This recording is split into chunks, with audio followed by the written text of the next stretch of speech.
diamond ring wearing, kiss stealing, willing dealing, limo jet flying. We Ric Flairin' on us, flaring on us. We Ric Flairin' on us. You talking to the Rolex wearing, diamond ring wearing, kiss stealing, willing dealing, limo jet flying. We Ric Flairin' on us, flaring on us. Jet, we Ric Flairin' on us, flaring on us. It's apparent these girls staring. I'm Ric Flairin', gold across my chest. I'm fresh to death. I'm Paul Bearing, not at all scary. When I open like Betty Wops and find to these circles that's going in like a carry shot.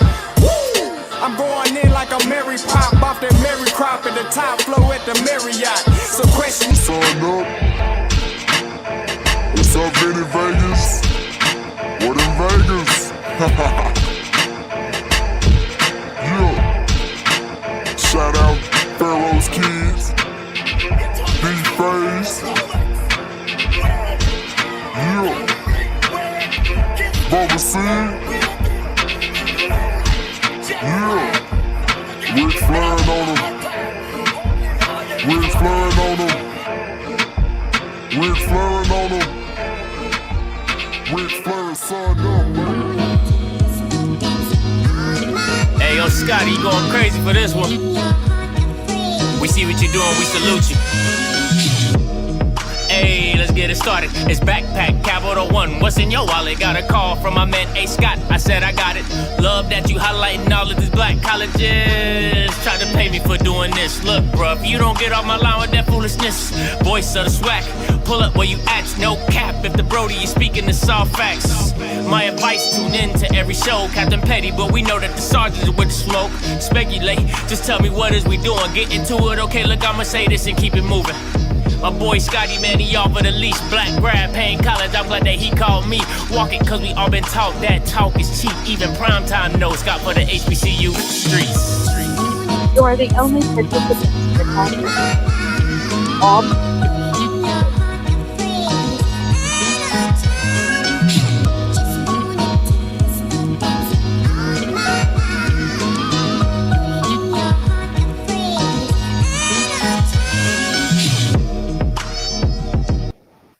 What is going on, everybody? It's your boy Scotty, man. Merry Christmas. Merry Christmas, nigga. Merry Christmas. Merry Christmas. It is going down today. Listen, you heard the news. You see the title. You already know what it is, man. Listen, I'm too excited to get started with you today, man. If you check me on Twitter, cool, that's cool. If you check me on YouTube, that's cool as well. You already know what it is. Your boy Scotty, off script. Now, listen, I don't know.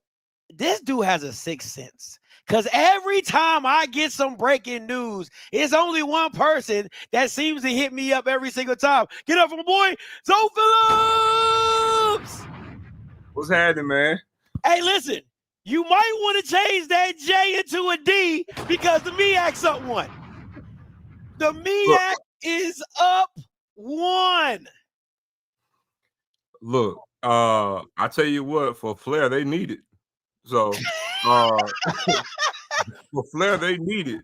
But I think, I think it's a good move, man. And honestly, Scotty, man, it's a lot of similarities with Norfolk State. Now, granted, the direction of what they chose, who they chose, is totally different, and we'll get into that a little bit later. But the premise of what they did and why they did, I mean, it's a good look nonetheless. And I'm gonna let you say something, but it's something I want to actually touch on that I think we like to say all the time. Two things could be true, because there's something that Coach Cole got on and spoke to that I kind of wanted to touch on, because I know a lot of times we tend to look at things one way, and though that one way could be true and right and justified, there's also a different lens that you can look through it too, that it could be truthful as well. But we'll get into all that later on. But just on the surface, hearing the news and looking at it, the optics of it, I think it's a good look. Listen, I know a lot of people are going to say this is a left field hire. And I want people to understand, right? I need people to understand. If you do not watch the NFL, you do not understand that his market is the Northeast. People in the Northeast know who Desean Jackson is. If you're a Redskin fan, if you're a New York Giants fan, if you're a Philadelphia Eagles fan, you know who Desean Jackson is. Now, again, with high school recruiting being at an all-time low going into the future, him having a pipeline, because he is coaching at Long Beach Poly. Let's be very clear about that. He is currently coaching at Long Beach Poly. Powerhouse, by the way. Powerhouse High School. He has the connections at Long Beach Poly. A lot of those kids are going to get overlooked no matter what you think or feel or say because of the way that college recruiting is headed down this path. So him having a pipeline to California, to Delaware State is going to be serious. And him having a pipeline in Philadelphia. DC area, right? So there, again, I know a lot of people are not going to like this hire. I love it. And the reason that I love this hire is because you're making the less known programs more impactful. You're making the less known programs more impactful. The Norfolk states, the Delaware states, because what makes a conference good is the lower end programs competing with the higher end programs to making the whole conference competitive. Now, those 6 games, they truly matter. Those 6 games in the MEAC now truly matter. Go ahead. Five games. But let me say this, and a lot of people will disagree with me on this, but this hire with Desean Jackson is not the hire of a celebrity coach. I really want to say this. This is not a celebrity coach hire. This is a well-known coach to the area hire. This is the inexperienced coach who played in the NFL who's well-versed in the area or the part of the region to we're hiring. And it's just a splash. You know, this is not, to me, this is not a celebrity hire. You know, Desean Jackson, even with his popularity, you know what I'm saying? Because popularity doesn't always equate to celebrity. Let me say that. That's fair. Desean Jackson is not a celebrity, even though he's well-known because he was a popular player, you know what I'm saying, with regards to Washington and with the Eagles. But see, there's a tie-in. This is why I think it's a big deal. Because who are the 2 newest coaches in the MEAC? Michael Vick, Desean Jackson. Who were their teammates with the Philadelphia Eagles. So there's a tie-in there. But also, when you look at Desean Jackson, he is coaching. And again, yeah, it's a byproduct or trickle-down effect of, Deion Sanders doing his thing. But I think it's just a good fit. And Scotty, let's just be honest. I mean, if Delaware State hires anybody else, are we on the screen right now? Nope. So that in and of itself is a byproduct of the decision working in your favor. The mere fact that there's even an ounce of news of this happening, and we're actually live right now, the day after Christmas, talking about this. No, this would not happen for Delaware State in any other realm, or Norfolk State getting Michael Vick. This is not happening in any other realm. So that alone justifies the saying this is a good decision, because again, it's good news. It's not negative news, and we literally got tons of people excited about the MEAC, because typically in the offseason, that's typically reserved for the SWAC. The MEAC does not have traction like this, and the fact that they do, that shows you that, hey, even some people who want to say, we want to give you the outcome today, that's what's not, you can't do that today regardless. Say, oh, it's not going to work, that remains to be seen. If it doesn't work, but guess what? It's going to get some eyeballs until it doesn't. You know what's going to get some eyeballs? Hey, listen. MEAC, this is a...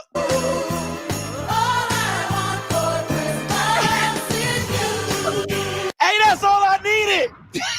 This is so. You actually say that on the button.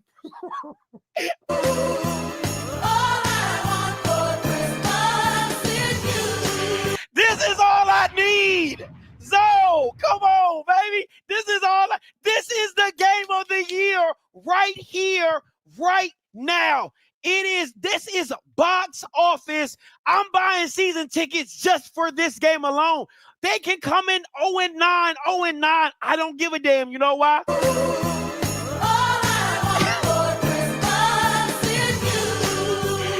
We in there. What you talking? I gotta pose a question. Come on, man. I gotta pose a question. I really, really wonder, seriously, if I'm Desean Jackson, does he bring Shady McCoy on staff with him? Oh, make it a whole Eagles affair. No, think about it. They have the podcast right now. Yeah, they do. So and again, those 2 guys, they're really, really good friends. They're attached like in a lot of different ways when LaShawn was with Fox. Yeah. You know what I'm saying? And going and doing different things together. I'm really, really wondering if Shady is going to, because I'm telling you, Shady is young enough, his little hating self, he's young enough to, he's young enough, but man, again, those guys have ties, man. And Shady more so from the East Coast, you know, through Pittsburgh, through Philly. And those guys are connected, man. And I can honestly see, and again for Delaware State, man, who notoriously look, if Norfolk State was like, you know, Valley, you know what I'm saying, the swag, then Delaware State is Texas Valley, they're Texas Southern. You know what I'm saying? And no good history. You know what I'm saying? And so now you're gonna have, and I think it's actually good for Delaware State to do this because you can actually attach yourself. People may disagree with me. You can attach Delaware State to Norfolk State because they can be mirror images of each other. Absolutely. This first year. Absolutely. And this is my thing. See, people are saying two sorry schools. That's why you make this hire.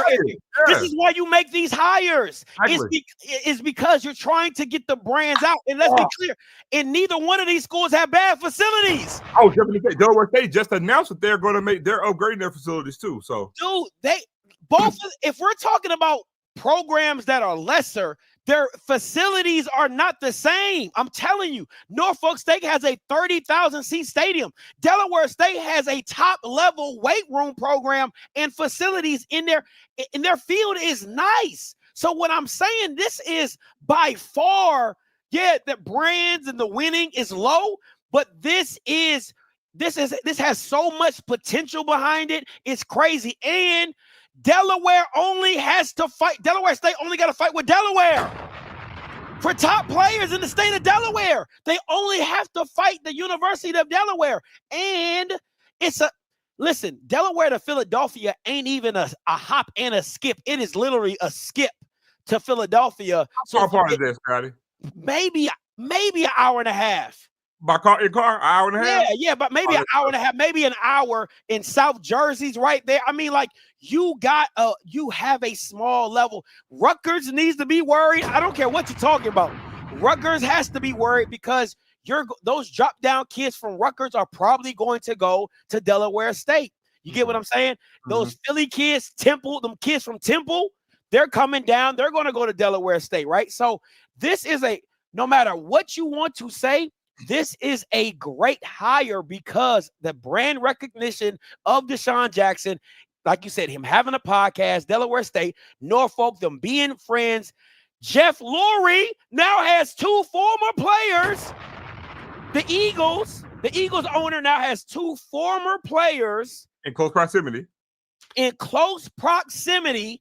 That if any problem, listen, I would say Desean more than Vic, but if Desean needed something from Jeffrey Lurie from the Eagles, I don't think he'll have a problem with, blessing the Delaware State or vice versa, however you might see fit to it. So, I mean, this is crazy. This is absolutely crazy. And I got to add this too, Zoe. I got to add this too. Morgan State's on the clock. Morgan State is on the clock because I want to be, if anybody is new to this channel or whatever, Morgan State actually had Ray Lewis and Damon Wilson up for the same job. And I said then, and I can bring the show.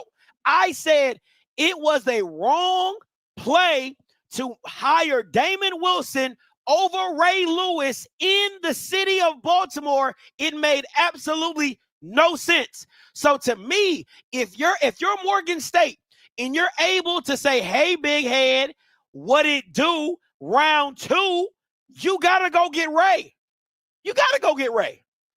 He interviewed for the job. He was a finalist for the job. It is in the city of Baltimore. If you're Morgan State, you are on the clock and you're listen, if I'm a Morgan State alum, I am hoping and praying we are last. I am hoping and praying we are last place so we can get Ray Lewis. Spin the block, baby. Spin the block, baby. No question. So you would actually put this as, Damon Wilson going to his 3rd year to basically say this is a make or break year for him? This is make or break. Okay. You had 2 years to do what you needed to do. You really have. And honestly, both years have been the same issue with Morgan State, which is offensively and a quarterback. They haven't been able to find one. Do you think this is going to get any better with the addition of Desean Jackson, because you had two gimme games. You had Norfolk, which was a gimme game. You had Morgan State, Delaware State, which were both gimme games. And you never got over the hump with NCCU, South Carolina State. You left South Carolina State. You let a first-year head coach in the MEAC come in there and mollywop you 54-7, something outrageous like that, in his first year with D2 players. Oh, yeah, you on the clock, my boy. I tell you what, typically, I'll probably like, let's kind of wait to see or feel the year out. I wouldn't necessarily say, he has to win a championship this year, but being that the MEAC is only 5 games, but I will say this, it's going to have to look different than when it was, to your point, the previous 2 seasons, right? Absolutely. Yeah, the wins and losses matter, obviously, but it's going to have to look different. Sometimes it got to feel different. Absolutely. If it doesn't look different, and I'll post something to you. Let's just say if Damon Wilson goes 8-4, but they look the part, then I could see that. But if it don't look good, and I tell you what, to your point, if they still struggle offensively in that 3rd year, and let's just say they win 6 or 7 games, I think you got to pull the trigger, especially if you have a Ray Lewis, ready to go in. I think then and only then do you make that decision to pull that plug and make that decision, because at that point, then it's like, okay, man, now it's like a lightning rod of young black, coaches that's well versed with the area. You're talking about Ray Lewis, Michael Vick, and Desean Jackson coaching in one freaking conference. Talk about star power. When you talk about, especially from a recruiting standpoint, in this new landscape of college football. I like it. Now listen, if you're talking MEAC football, it's not too many people that you can reach out to, but I got the guy. I got the only guy. Get up for my guy, Josh from HBCU Nightly. What's going on, big dog? Fellas, what up? What up, though? I hear it in your voice. I hear it in your voice. Can you hear it, Josh? You kind of what I do, Zo? What you hearing the boy? Hold on. I'm trying to get reconnected. Hold on. Yeah, he got that North Carolina internet. What's going on with that, man? What's going on with that? Can y'all hear me now? Yeah, much better.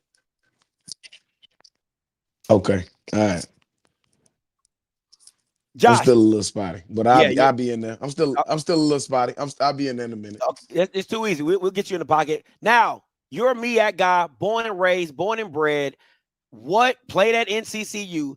I text you the news. You know what I'm saying? What were your first thoughts, and how do you see the MEAC coming up on this?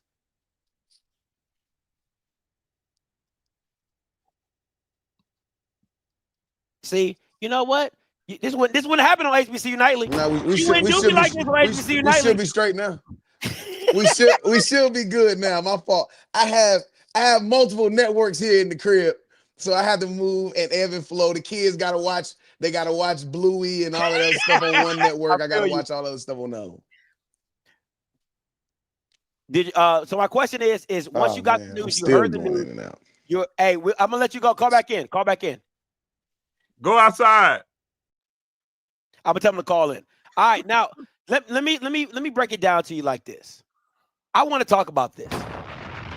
I want to talk about this California pipeline, because I don't think a lot of people understand how much talent really comes out of the state of California and how impactful it really is. And then on top of that, him having connection to Long Beach Poly, he probably has connections at Mater Day. You know what I'm saying? So now the question is Cali kids want to go to Delaware? Aha. So let me touch on that. Believe it or not, between the 2 major D1 HBCU conferences, you have more of a history of more players from California and the West Coast going to the MEAC more so than you do the SWAC. Really? Mm-hmm. And so now, granted, the by and large, the majority of guys that came to the SWAC from California pretty much went to either Grambling or Southern when they actually got them, because you can imagine why with the Great Migration, you had quite a few people from Louisiana who actually ended up going to California. So there's a touch in there, right? Kind of like how a lot of Mississippians are in Michigan and Chicago. Well, for some odd reason, the greatest quarterback in Howard came from California. Jay Walker, he's from California. That's true. That is true. Yes, you have quite a few kids from California that actually came over to the MEAC. There's a great number of California kids that actually went to Howard, which Howard gets kids from all over in the country, but Hampton had quite a few people from California as well. So they've had more players, I would say, in the MEAC. Now, granted, like I said, which I stated earlier, some people put in the comment, I said Grambling and Southern would have quite a few players from California. That's because of the Great Migration. They have ties to California. Yeah. But you wouldn't see them at at Jackson State or, Valley Alcorn. You know what I'm saying? You might have some at Texas Southern, but I'm not too well versed with their roster makeup over years past. But you would have some, like I said, in the MEAC. It would be a known thing. They would have players from California. So two things, Jay. We're talking about the pipeline that Desean Jackson could potentially have coming from California. Yeah. To, Dover, Delaware. Dover, Delaware. Yeah, Dover, Delaware. Dover, Delaware. And on top of that, your thoughts about his addition to the MEAC and what it all entails. Yeah, well, look, man. Let me say this. First off, it's always a pleasure to see my brothers on the screen. Zoe, I already know how you feeling right now. Congratulations. I ain't had a chance to tell you face to face, but congratulations. We're not talking about that. We're not talking about them right now. We're not talking about them right now. What I will say is this, man. Brands elevate value. Brands elevate value. And you look at the Mid-Eastern Athletic Conference right now, and there's clearly a signal that's being sent. We done talked about this now, Scotty. We talked about this for a few years as we lead up to this moment. And for those of y'all who don't know, who are watching OffScript right now, you on the OffScript network, and you watching right now, one of the things that I came into the game talking about was the business of media. The media business. And I've had the beautiful, luxurious opportunity as a professional to be on that side for almost 15 years from an advertising standpoint, and for those of y'all who don't know, the advertisers are really the ones who drive those dollars that you see given to these conferences and to these programs for media rights deals. That aside, brands grow and build value. We just saw earlier this week, Michael Vick come to the conference. You already had two standing brands inside of the conference who did it the old school way. Old school meaning they went through the coaching ranks, started off as position coaches, moved to coordinators, became head coaches. We already saw that. You got those two brands with Chennis Berry and Trey Oliver, respectively, already in the Mid-Eastern Athletic Conference. And then you add in Michael Vick, who off the cachet alone, this ain't Tyrone Wheatley, no disrespect to T-Wheat. This ain't Tyrone Wheatley, okay? No disrespect. I don't mean no harm. This ain't Rod Milstead. No disrespect. Hope none taken. This is Michael freaking Vick, one of the top 5 to 10 biggest brands that ever played the game of football in the history of the National Football League. That's fair. Okay? Coming to the Mid-Eastern Athletic Conference at a time at which, let's be honest, the MEAC is inside of the threshold. So you have these windows when you are negotiating media rights deals. The MEAC is now inside of that window. And the best thing you could have done is with the biggest sport that exists in the United States of America, being American football Americano. You bring in Michael, I don't know his middle name, but I'm going to call him Jerome. I think his middle name might well be Jerome, right? Michael Jerome Vick comes to the conference. And then I get a text message.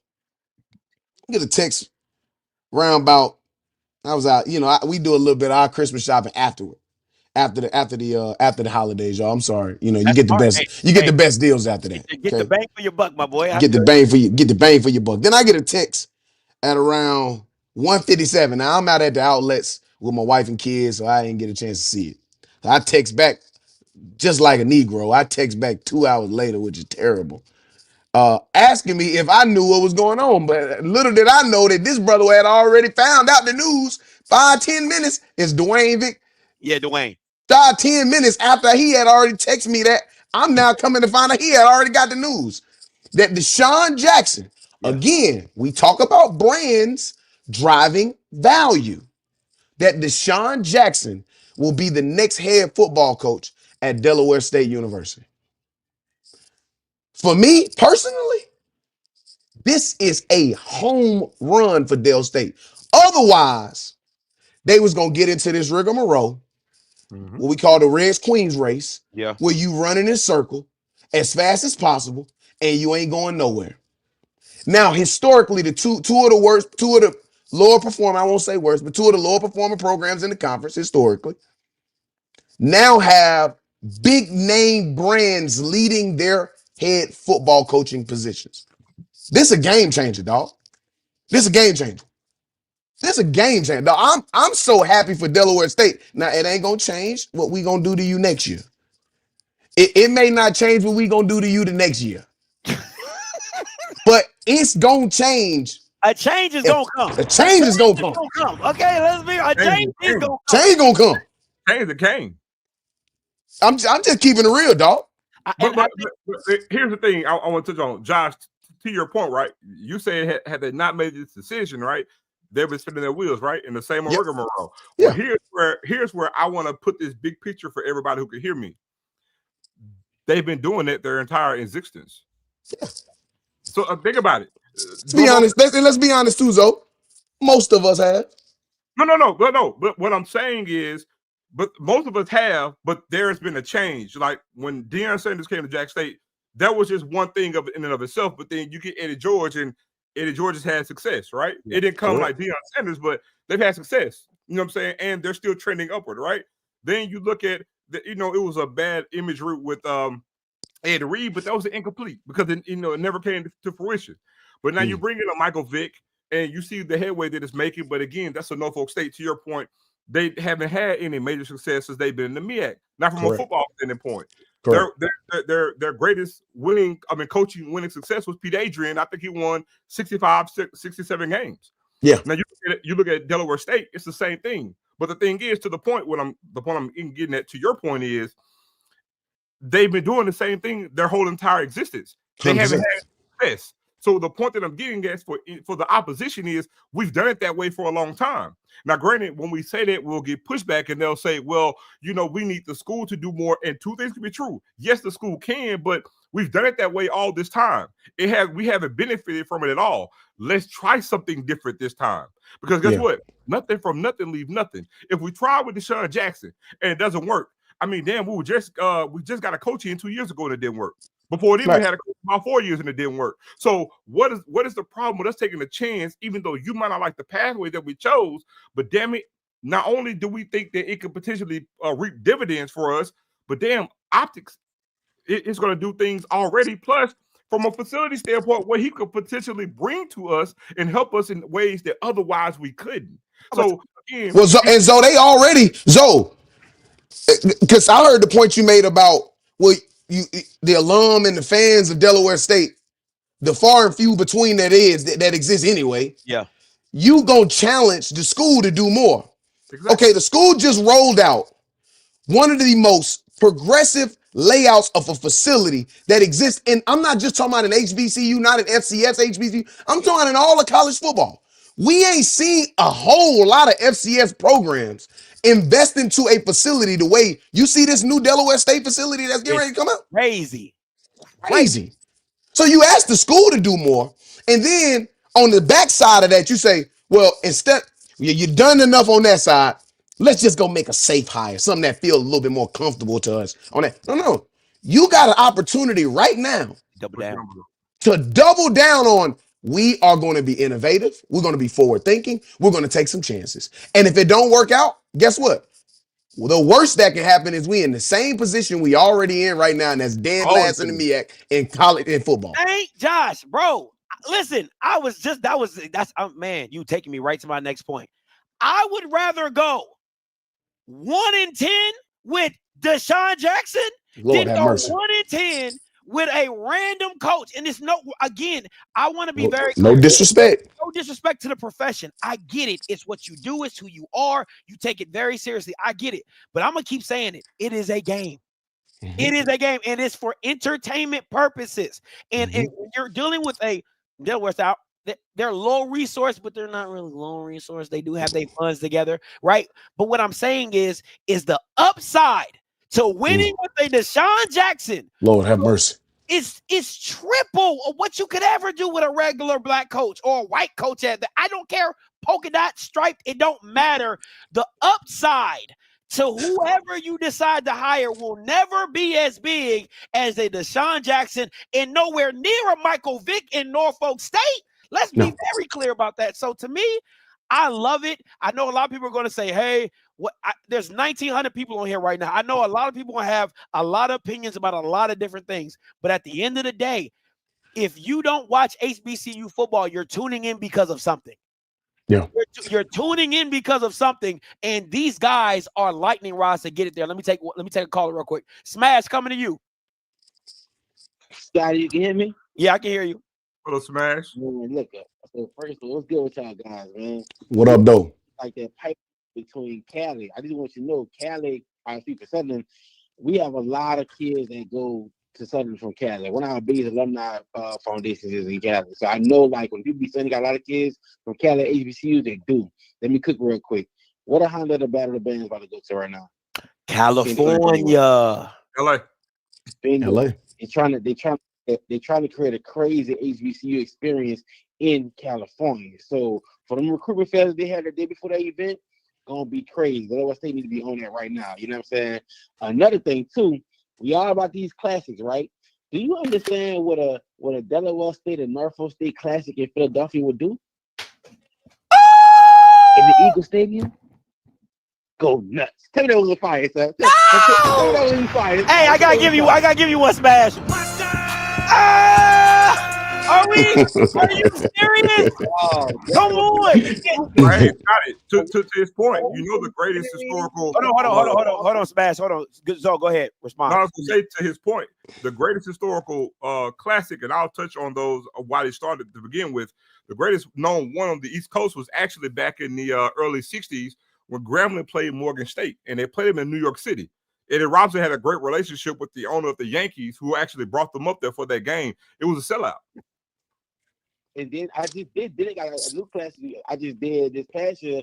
It was in Rockford, what it was in New York, some upstate New York, wherever the Kodak place was found at. I forget that place in New York. It was there. And then you got a Circuit City Classic that's already in Indianapolis on that side anyway. You know what I'm saying? So yeah, they won't cook something up, my brother. A classic between them two, both players that played for the Eagles, dog. That would be nuts. I'm talking about that would be crazy. That would. Yeah, I gotta give you a little bit of MEAC insight though, family. They ain't gonna call it a classic. But we saw this year in the Circuit City Classic, North Carolina Central, Norfolk State played in Indianapolis, Indiana. That was like good. In the Colt Stadium. They called it a classic. It's the Circuit City Classic. Called it a classic. Now, I ain't listen, I don't got a dog in this fight because for me personally, I hope that they mess around and play each other in tie. I hope they both find a way to lose. So I don't got a dog in this fight, right? But I will say this, though. Them two playing their conference game in Philly would do more for this conference. Yep. Would do more for this conference in one game. Yep. Than the history of us playing in the Circuit City Classic for the last, I don't know how long. That's a bar. Last point, Smash, before I let you go. Yeah. What I was saying, I was like, I know you don't want to call it a classic, but when you call it a classic, my guy, now you really bringing people that possibly wouldn't come to the game. Let's get this. People come and see these two teams play anyway, just because of the two names, right? Then you got all of Vic. You got everybody who like Vic when he was at the Eagles and Desean Jackson. Low key, we don't need our people to come. Other people coming and rock this thing. You know what I'm saying? Then you know how the same Deion effect. I've been seeing Jackson State fans I ain't never seen before. Soon Deion came, you're the biggest Jackson State fan. I'm going to get a Delaware State jersey. I'm going to get a big jersey. I'm just letting you know. I'm going to get it right now.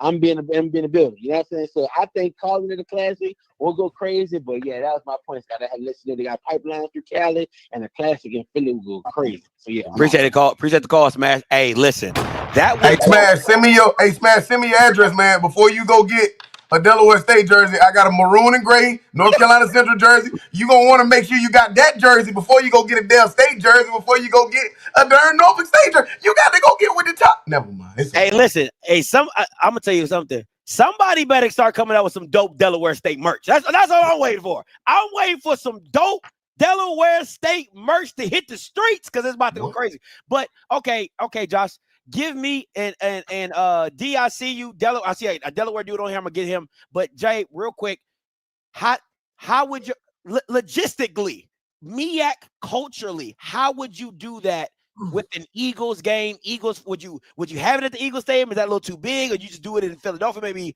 another stadium, a side stadium. What's your thoughts?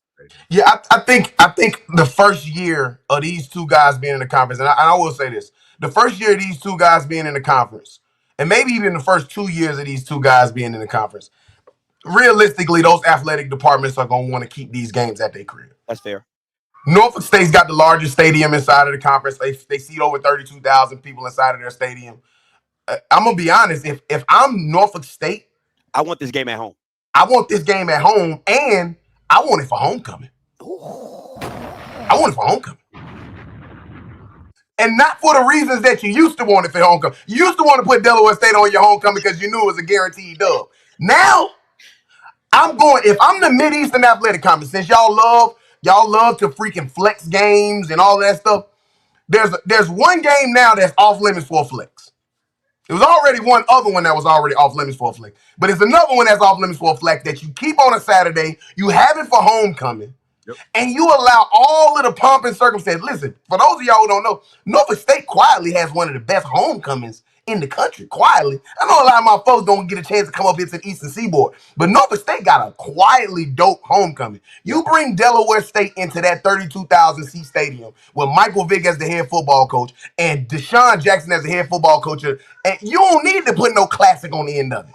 Now, what I will do after that is that next year in the off season, after the 2025 football season, let's go get a title sponsor. Ooh, let's go get a title sponsor. Talk that. Let's go to the Philadelphia. Let's go to the Philadelphia Eagles Stadium. Ain't no need of us playing around. What we gonna go to Villanova Stadium? Villanova Stadium ain't gonna hold this. Where we going? Let's go to the Eagles Stadium. Let's go get a title sponsor. Let's find out will the Eagles do some sponsorship. Roll this thing out like NFL game, man. Get these youngsters an NFL experience inside of the Eagles Stadium, and then you bring it back two of your all-time greats, man. Bring you back two of your all-time greats. Man, listen, it ain't enough time right now for them to go get the right title sponsor. They try to do it right now. They're going to go get a company that's barely hanging on, that's getting ready to go out of business, that's getting ready to file for Chapter 11. I wouldn't go do that, right? But give yourself some time. Let Dale State come to Norfolk State because I know they got to come to them this year. Let them come to Norfolk State for homecoming, and let's build that thing up and put it on the main station. Gosh darn it. I like that. That would be my suggestion. I'm gonna go ahead, Jay. Let me get so let me get this caller from Delaware. People from Delaware don't call in very often, so I gotta catch it when I can. Go ahead. 8387 coming to you. Hey man, this is Jay Reed. I ran the DSU football page on Instagram. Shout out. What's up, First of all, what's up, man? And first of all, with the Norfolk homecoming, last time they scheduled us, we put belt to them. All right, so it's a new situation, though. It's a new situation, though, Reed. It's a new. We got Reed already coming in violent like that. But here's the thing, though. Listen, like my freshman year, I played right, and we had a good amount of guys from Cali and Florida. So I don't know how they'll say do it, but with Desean Jackson, the pipeline going to get even stronger, right? And so with that, and like you said, it's at the perfect time when expectations are at its lowest. Yeah.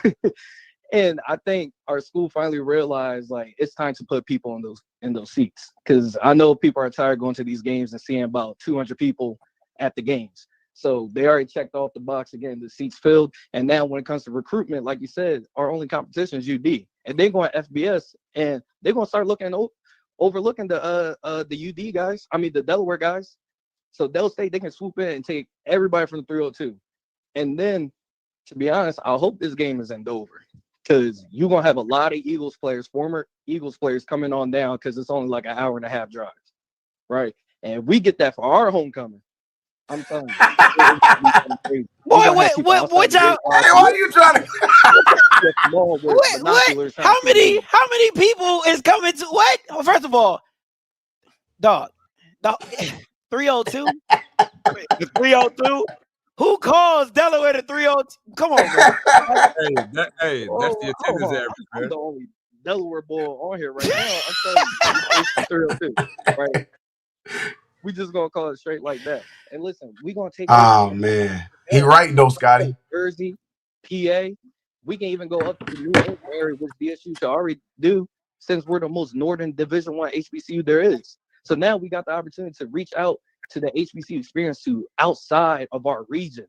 And then, by the way, DSU, I don't think y'all understand. Like, as a student, as a current student now, DSU are making the right moves to really build this brand. Yeah, our enrollment has increased crazy these last couple of years. They're starting to get their branding out in the city of Dover. And then DSU just built a high school in New York City, so kids have a pipeline straight from New York to Delaware. So our school president, he ain't playing no games. If you look at our other athletic teams, they're doing pretty solid. Our men's basketball team was just at the conference championship. Our baseball team not that long ago was in the tournament. So they building right at the perfect time. And the first place to start got to be football to really get that brand out there. And with Desean Jackson, man, this is a great hire. I like it. I like it. Let me Jay Reed, real quick before I let you go. Should he put Milstead on the staff? Yes or no? I think he should. I think it would be a great kind of transition to kind of get him introduced to the MEAC. What's your thoughts about it? I think absolutely. I actually ran into Milstead on campus a couple of weeks ago, and he said he didn't really, he was stress-free from coaching, but taking the assistant role, and guiding Desean Jackson through the state of Delaware, that'd be perfect. And I'll tell you what, though, I'll be back on those sidelines. I like it. I like it. Shout out to is it 203? 023? What's it called? 302, man. It ain't the 301. All right, appreciate it. 301 is Maryland. Okay, if you ain't listen, that's our area code. Okay, 301. You know what I'm saying? Don't play with me. Speaking of Maryland.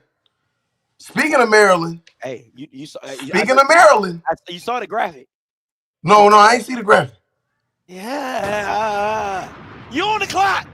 You're on the clock. Cause listen, Tandio, I swear I'm gonna get to you, T. But bro, you had Ray Lewis. You could have kicked this whole thing off. You could have been the trendsetter. And again, no shot to Damon. No shot to Damon. I like Damon. I think he's a solid coach, whatever. But you could have kicked this whole thing off the right way with Ray Lewis coming into the what? Stop playing with me, man. Stop playing. But that's all I'm saying. But go ahead. You said speaking of Maryland. Speaking of Maryland. Now I ain't not only from this perspective, but you gotta consider that the state of Maryland is getting ready to get raided from a recruiting standpoint as well. Yeah. I'm gonna be honest with you. Let's just we ain't got time to bull job around. Okay. There's a man by the name of Lamar Jackson that's in Baltimore, Maryland right now. Who did he look up to playing high school, college, and a little bit of the league? He looked up to Michael Vick. So you got to consider that Norfolk State and the staff that he puts together. We don't know what type of staff he's putting together yet. We have no idea. But you got to consider that everybody's talking about him putting a fence around the 757, which he's going to do. But fences are only as good as the way for you to be able to get out of them.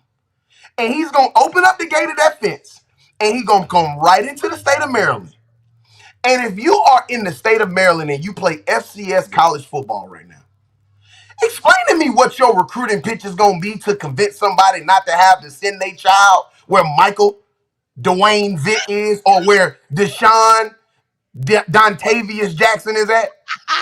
I want you to consider to me, explain to me how do you out-recruit these two brothers? And you made a humongous, bro, you made an elephant-sized point that I didn't even consider. If Rod Milstead is on this staff with Desean Jackson, with all the relationships he has with all of the high school football coaches, not only in Delaware, but in the entire tri-state area, up to New Jersey, into New York, into Pennsylvania. And I ain't just talking about Philly. I'm talking about the outskirts of Pennsylvania. I'm talking about southern Delaware, into Maryland. Yeah. Dog, what do you do? What can you say?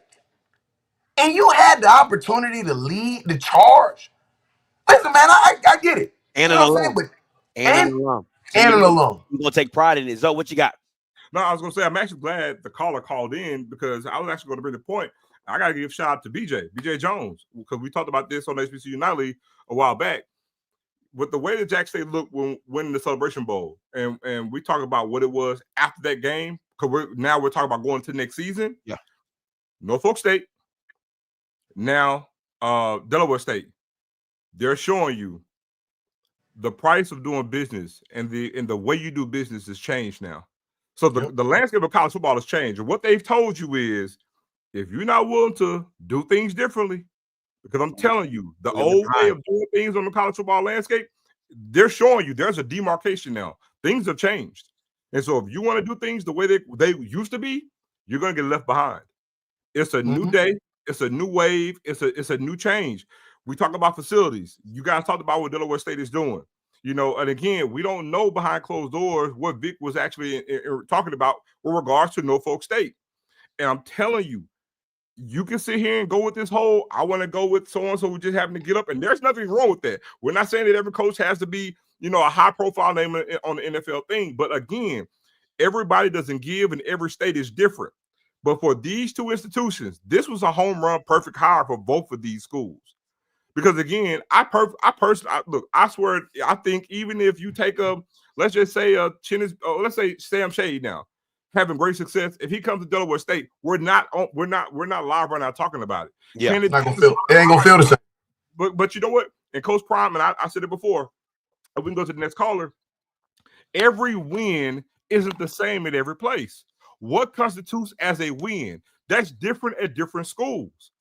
Just winning a game is not all. I'm telling you, just winning a game is not the end all be all in college athletics. It doesn't look the same to every institution. It's different. Is it subjective? Yes, it is. But what constitutes a win? Every school has to answer that. But I'm telling you, it's different now. Let me say this, guys, and we've all, you guys are married, been married, you know, I'm married, Josh, all that, right? I look at it like this. I always have these weird analogies, and I look at it like this. There was a time where you didn't make money, and you had to compete with people who were trying to talk to the same girl that you trying to talk to that made more money, that could do. But just because you got money doesn't make you cool. And you had to get your game up. And I think in this area of college athletics, if you're not power forward to where I can just pay you to come to my school, I have to make it enticing for you to say, pick me. Get your game up. Get your game up. Get your game up. On our lane with $200 million check. I can't give you the $10,000 a month. I can't do that.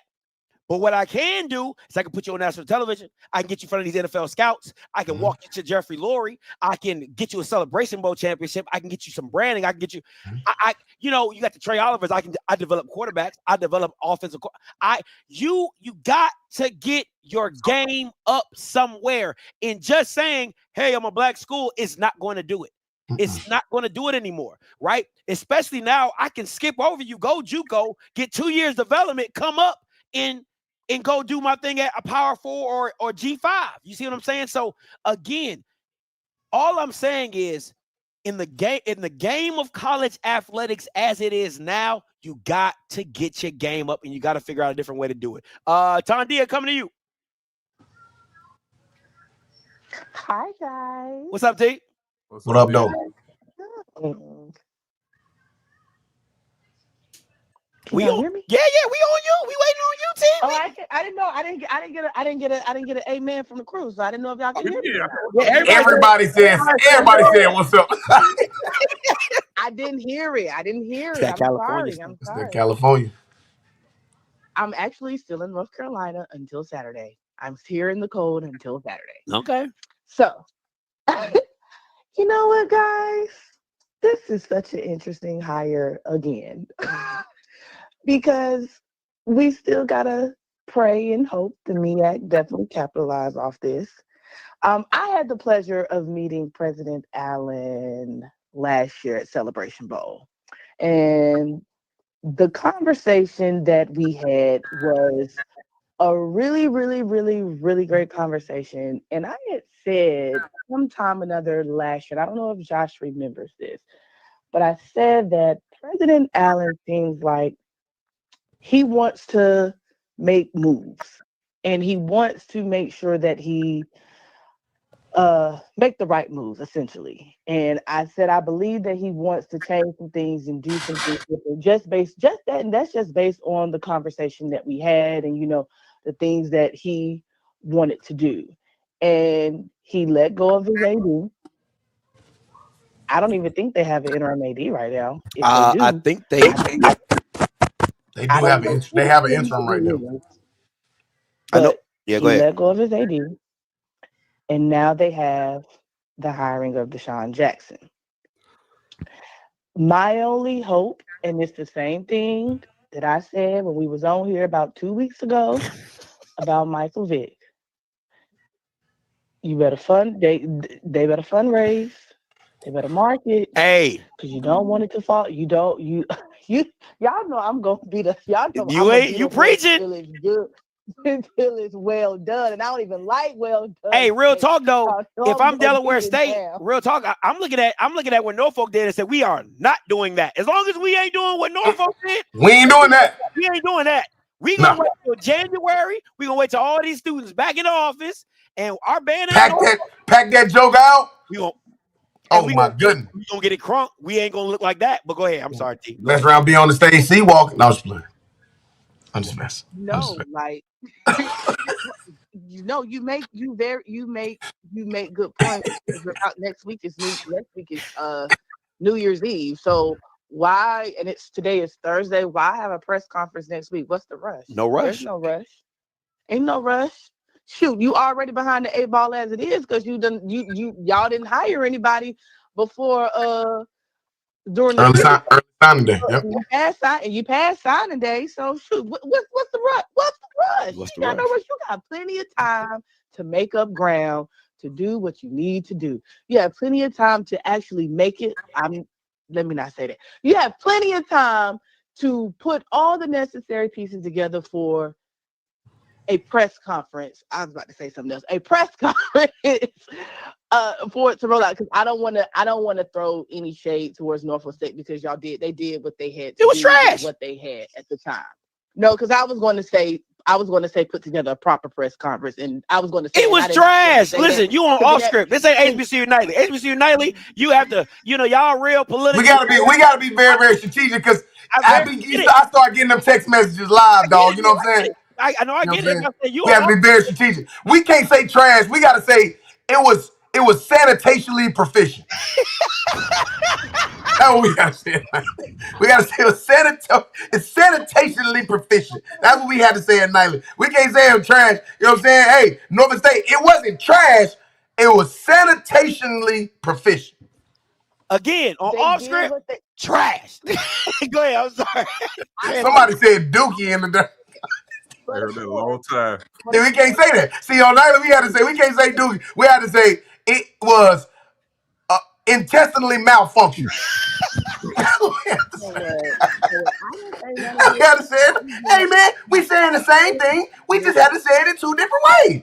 We're saying the same thing. I didn't want to sound mean, but I feel like, they have plenty of time to do what they need to do and roll it out. And again, the advice I gave to Norfolk is gonna be the same advice to the Delaware State.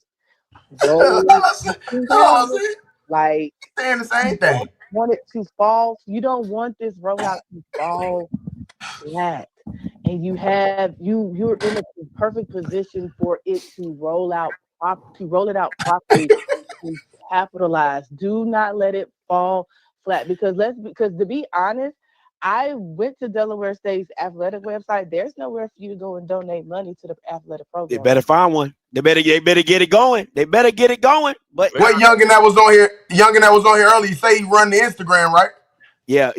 Youngin, go tonight and send them a hyperlink for them to put on the website tonight. And I know you know how to do it. Y'all grow up know how to make hyperlinks and websites with y'all eyes closed. Tell them tonight to get that up there. I don't know if they have Palkion. I don't know if they have Blackboard. I don't know which given service that you have. I personally prefer Palkion because it just gives you everything that you need to know. Some people use Blackboard, but hey, that's neither here nor there. Either way, whichever giving platform that you use in institutional advancement, you need to go ahead and get that set up on your athletic website because there is no quick link to give money on the athletic website, and that is a problem. And you don't want to have that problem. That is not a problem you want to have when you get ready to roll out Desean Jackson. So my recommendation to Delaware State is go ahead, get that started. I don't know if you have anyone that is over your development department, but if you do, your development officer needs to go ahead and be working right now to make sure that is up, because you cannot allow this to fall flat. Hey, appreciate the call, G. Hey, listen, that girl has the most professional way to say y'all ain't doing y'all shit right. Like, I swear to God, she corporate. Per my last email, like as stated previously. Yeah,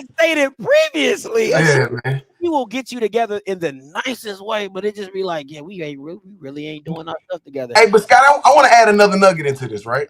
As to why they need to take their time. And it is a little bit different than with Michael Vick, right? Where it is with Michael Vick, they had to hurry up and put something together to try to take advantage of the fact that he was going to be on NFL on Fox on Sunday. Yeah. And they had all of these other pieces that they wanted to utilize to roll into what happened on that Monday.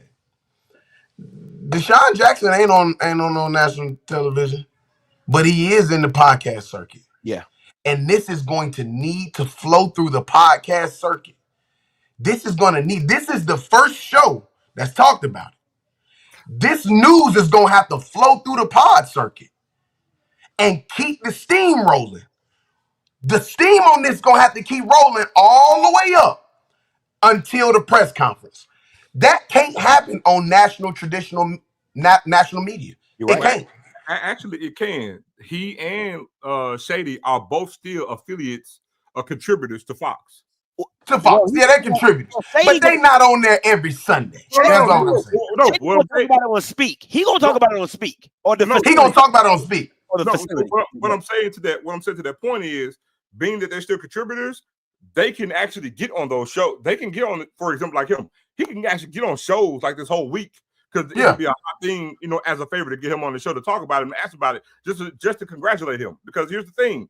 They can get on more shows more so than Michael Vick could, because Michael Vick was actually on one show on Sunday that he was contractually, tied to. Right. And that's what I'm saying. That's what I'm saying, though. But the time period that it lasts in the national media circuit is shorter than it lasts inside of the podcast circuit. For sure. You normally get about a week's run in that. I'm just giving an example of how, let's just say, like today is Thursday. They can actually start like Sunday next week, right? They can go on several shows outside of their podcast on Sunday.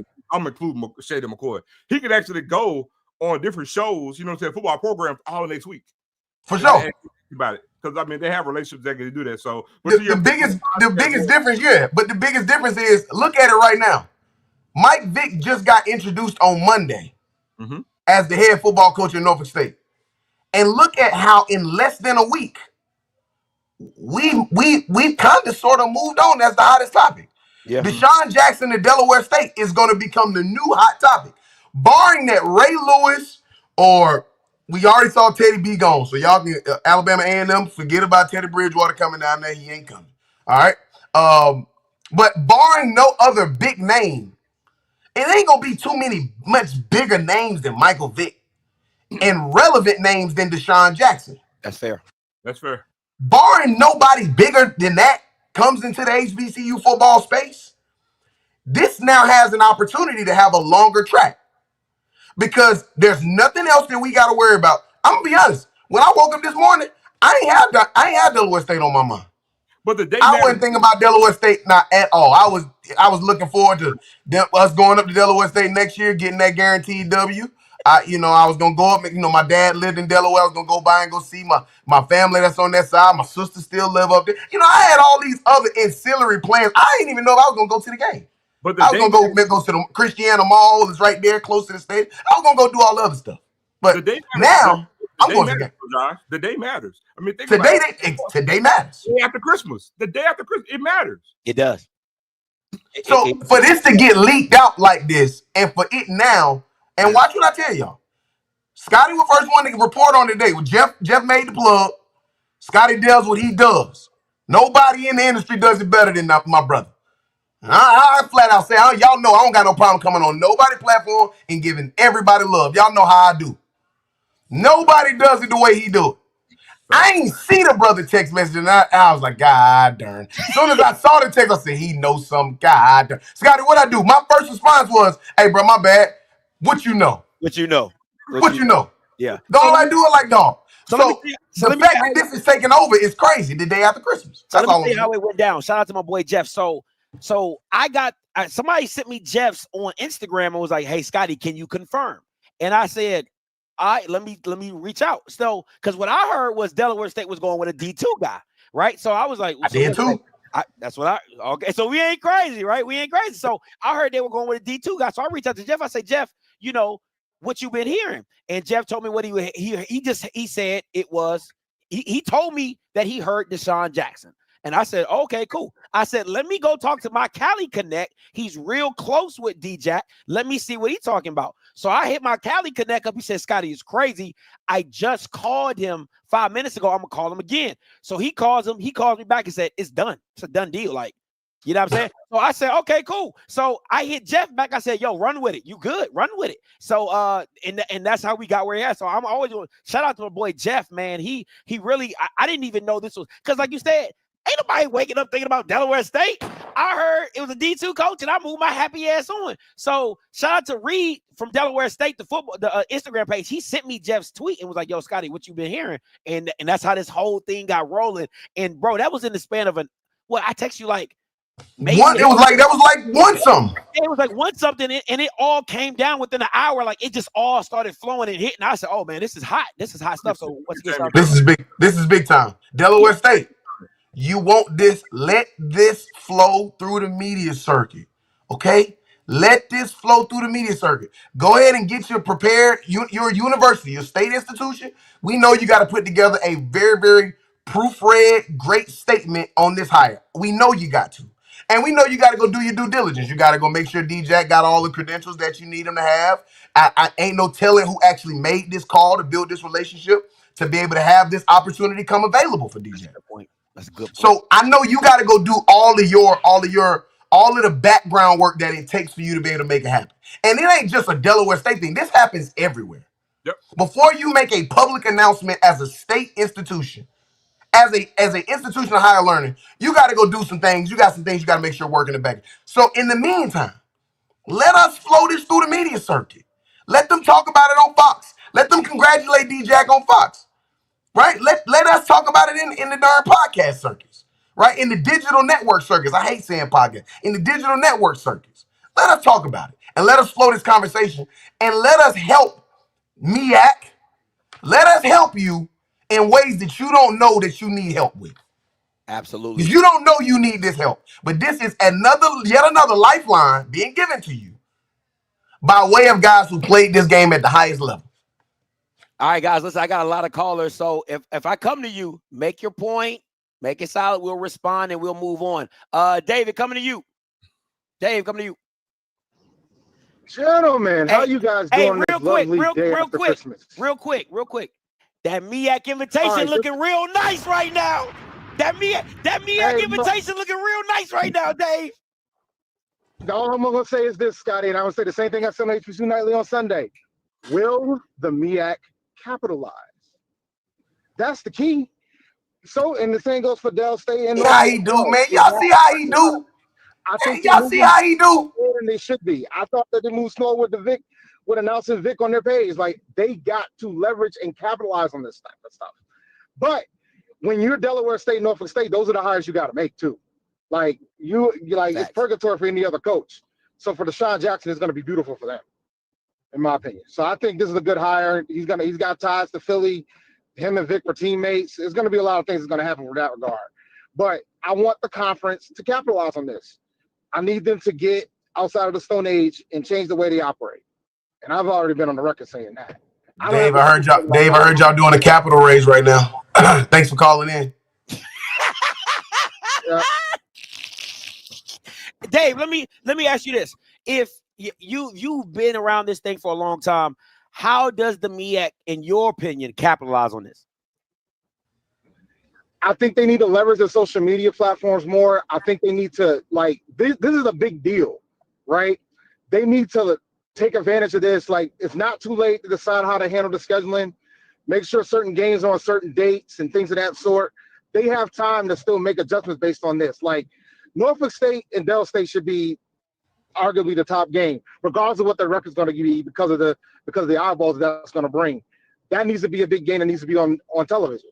Like, those are the type of things you have to take into account, and they should be capitalizing this to leverage for their new media deal. And I know Josh mentioned that earlier on the show. So, like, those are the type of things you got to utilize and leverage right now while you can and keep the attention going. And I think historically they haven't done the best job when it comes to that. That's fair. That's fair, man. Appreciate the call, though, Dave. Let me ask you this, and I'm gonna put it in the banner, and I want you guys' opinion. Zoe, and I text Josh this. I said this is looking like a black Big Ten. If I'm being completely honest, and this is why I say that, because the SWAC is coming up on its deal, right? And what the Big Ten would usually do is they would wait for the SEC. They would say, okay, they got that. We want that times 2, or we want that. And they were always in that power position. And I feel like right now, the MEAC is in a power position, and they're sitting high, looking low. And now I'm coming to you guys and saying, what does that contract look like realistically? Josh, you're in the advertising, you know what that money looks like. Zoe, Yep. you see multiple contracts. In you guys' personal opinion, Zoe, I want you to go first. What does a realistically contract look like in the MEAC? What the numbers look like? That's gonna be tough. Typically, being I'm more of a SWAC guy, I tend to look at raw numbers. But see, I'm looking at it from I look at it really, really black and white, right? And that's just because of what I'm used to. In this particular thing, because there's a lot of nuances in this where there's some actual real gray area. And Josh could speak on that more than I could when it comes to the gray area of the MEAC. And I'm saying it just because of numbers. I'm not sure what MEAC and I'll use the YouTube verb, like watch hours will look like. How many eyes will actually go? I'm not talking about see with SWAC, I'm talking about busting the seats. I can't really get to the eyes of watching the game because that's what's gonna matter when you're talking about TV, but also streaming. I can give you a tangible thing, but I would say this. I think when you do something where, since you say it's the Big Ten, because the SEC and the Big Ten kind of move where they're at two ends of the seesaw to each other. Yeah. So if I'm going to look at it that way, since you said the Big Ten, I would look at it like, hey, do something in the sense of not going to say what the total number of payout should be, but do what I can to where every school, and it's going to grow. Listen to me closely, because there's 6 teams in the MEAC. That number should definitely be double-digit $1 million payout to each member institution. I can't necessarily say that for the SWAC because there's more schools.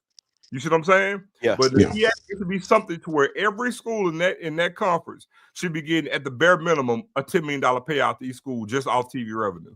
I like that. What you got, Jay? All right. So y'all know this what I came into this game talking about, right? So there's a lot of things that I got to set as a table set before I go into what this looks like. When you look at, and I love Scotty, when you said it earlier via text, I was like 100%. And here's why, right? When you look at the SEC and you look at the Big Ten, of those two conferences, as they are currently constructed, which conference has the bigger television markets? The Big Ten or the SEC? Big Ten. Big Ten. Big Ten. Big Ten. The same thing exists in the MEAC and the SWAC. The SEC game experience, butts in the seats, attendance, ticket revenue, ancillary ticket revenue, drivers, on-site activations. There's not a conference in the country not named the SWAC that can even match that. The SWAC might honestly be the only conference in the country that can match the Southeastern conferences in all of that composition. When you talk about on-site activations with corporations and companies, ticket revenue, butts and seats, it's ancillary ticket revenue. But when it comes to television markets, in the Big Ten, you're talking Columbus, Ohio, which is a top 100 television market. You got LA now in that market. Yep. You got Washington in that market. You got Chicago in that market. It's not even close. And you still got your secondary markets that are in there as well. The same thing exists for the Mid-Eastern Athletic Conference, right? The difference between the MEAC and the SWAC and the Big Ten and the SEC is the MEAC has a problem that they're not willing to talk about. We got some programs in our conference, even with all of the big television markets, that don't play the sport of American football. And so when Dave talks about the conference needing to leverage a little bit more, the conference has to be very careful about how they drive revenue up. Because if I drive revenue up to $10 million per se, just use that as an example, I ain't really cutting it 6 ways. Cutting it 8. You ain't all put in on this. Everybody ain't put in on this, but you get a piece. So that's true. Y'all two get a piece. No disrespect. Not saying you shouldn't. I'm saying, relatively speaking, it's got to be a sliding scale. So when you are going to any network right now, Mid-Eastern Athletic Conference, I'm going to give you a nugget that I've given most of y'all via text message, email, whatever anyway. So this ain't a nugget I'm just giving exclusively here, but this is outside of HBCU Nightly. This is the only other network I've ever said this on. You are going to have to split up your video inventory. Here's what I mean. Your live streaming, your video on demand, your primary television games, your secondary television games all have an individual value associated to them. They do not all have to live in the same house. So if they don't all got to live in the same house, and it's time for you to go negotiate a media rights deal, and you know you got 4 of the top 50 television markets in your conference right now. You got the Triangle, you got Baltimore, Maryland, you got Washington, D.C., and Dover sitting right up under there. And then Orangeburg is a secondary market to Columbia, which is, again, a top 100 television market. You gonna have to make it make sense. And it only makes sense one of 2 ways. Either somebody else got to get over here to help to drive that dollar figure up to the next threshold. Yep. Or somebody can't eat the way everybody else is eating as it's currently constructed. You know what you sound like? You sound like when Kevin Hart was somebody had to go. Somebody got to go. Somebody got to go. I don't mean no disrespect, but I'm just saying you can't get to, if I just use my brother Zoe's number. I'm not saying that that's the number. I have an actual number in my head. I can't say it because I'm also on the advertiser side. So that would be a conflict of interest, right? But let's say, for instance, it is the $10 million payout per year per program in a media rights deal. It ain't $10 million for y'all as it's currently constructed. And a couple of these programs and these institutions ain't even driving no people to viewership because they don't play American football at their program. So what are you going to do? You going to either have to make a concerted effort to say this is the football only pot, and then everything else y'all can eat off the rest of this, or you going to have to say, all right, listen, guys, we love you. We appreciate you, but we got an opportunity to bring in 2 additional major television markets to the conference, and y'all not going to be able to eat off that. Is what it is. Quick question for you. Since you mentioned, and I will talk about the 2 schools, we know one simply can't. Has there ever been any talk or possibility of Maryland Eastern Shore rejuvenating football? Zoe, as you know, and as Scotty knows, I'm a graduate of North Carolina Central University at 1801 Fayetteville Street. I don't even know the address to Maryland Eastern Shore. Let me tell you, I'm from Maryland, right? I'm from Maryland. That would be a Scotty, yeah. It's a no. I've lived in Maryland since I was 9 years old. I feel like Kanye when he went to Chicago. Listen, I'm a Chicagoan, okay? I'm a Marylander. No. Maryland Eastern Shore is not. Listen, Maryland Eastern Shore has never been about football. It has always been a basketball school. That's just what they've been in my whole life since I was 9, and I've heard about them. They've been a basketball school. I don't see that happening. Now, what I would play for with the MEAC is do it like this. And Tennessee, and listen, Josh, when you made the pledge for Tennessee State, that Jake was hilarious. Oh, yeah. Right? Tennessee State coming into they got some issues going on at Tennessee State. They do. But But baby, we accept you with your flaws. Hey, Will you have us? Will you have us? We accept you with your flaws. This potential move can help with the flaws. It's Nashville. It's Nashville. You get what I'm saying? It's Nashville. You're bringing Eddie George in. They played a hell of a game against Montana State. Like, you're bringing in a high brand of football. Just go down the highway. It's a possibility. You know what I'm saying? It's a possibility for them to slide back in because and listen, if I'm in Cat, I'm not trying to bring everybody over. I'm just trying to bring football. Like, we're good at everything else. Let's keep white people with every football only. Football only, and we Gucci because we can't win. We're not competitive at all with the white people. Okay, we're just not. You know what I'm saying? And our value our value in the CAA is not our value in the MEAC. For sure. It's doing it though right now. That's exactly what it's doing, right? Our stock in the CAA in football is not the same. You know what I'm saying? It just doesn't move the same, right? So if you take football only over to the MEAC, you got Tennessee State that comes over. Listen, you're talking about a conglomerate. Oh my God. Of media, of brands. It is high level. And if you throw Hampton in there, Hampton and Howard get that thing going back the way it was, you're good. Now, the only thing that I would like to add, but it is not a guarantee, we can leave Morehouse where they're at. You give me Clark Atlanta. Yes, Lord. You give me Clark Atlanta, we can talk. Now, yes, Lord. I do think Clark should slide to the SWAC. I really believe that. But hey, listen, you get that Atlanta market with Clark Atlanta, with Teddy Keaton, what he's doing down there and transforming that program as well. Listen, the bottom feeders will probably be Clark Atlanta, but it will see. This is the thing. I don't need my bottom feeders to be UAPB bad. I need to be Vanderbilt bad, right? Like this, you can beat somebody on a good day.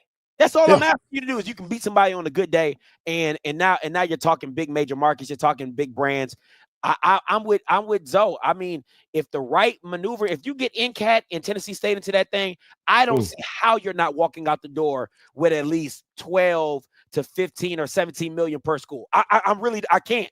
You're gonna have to justify to me how you have a conference with at that point it will be 6 to 7 top 100 television markets, top 50 television markets in one conference, and you don't get double-digit $1 million per year. To your point, John. To your point. Now, I saw something. I watched something last night. I'm quite sure that both of you did too.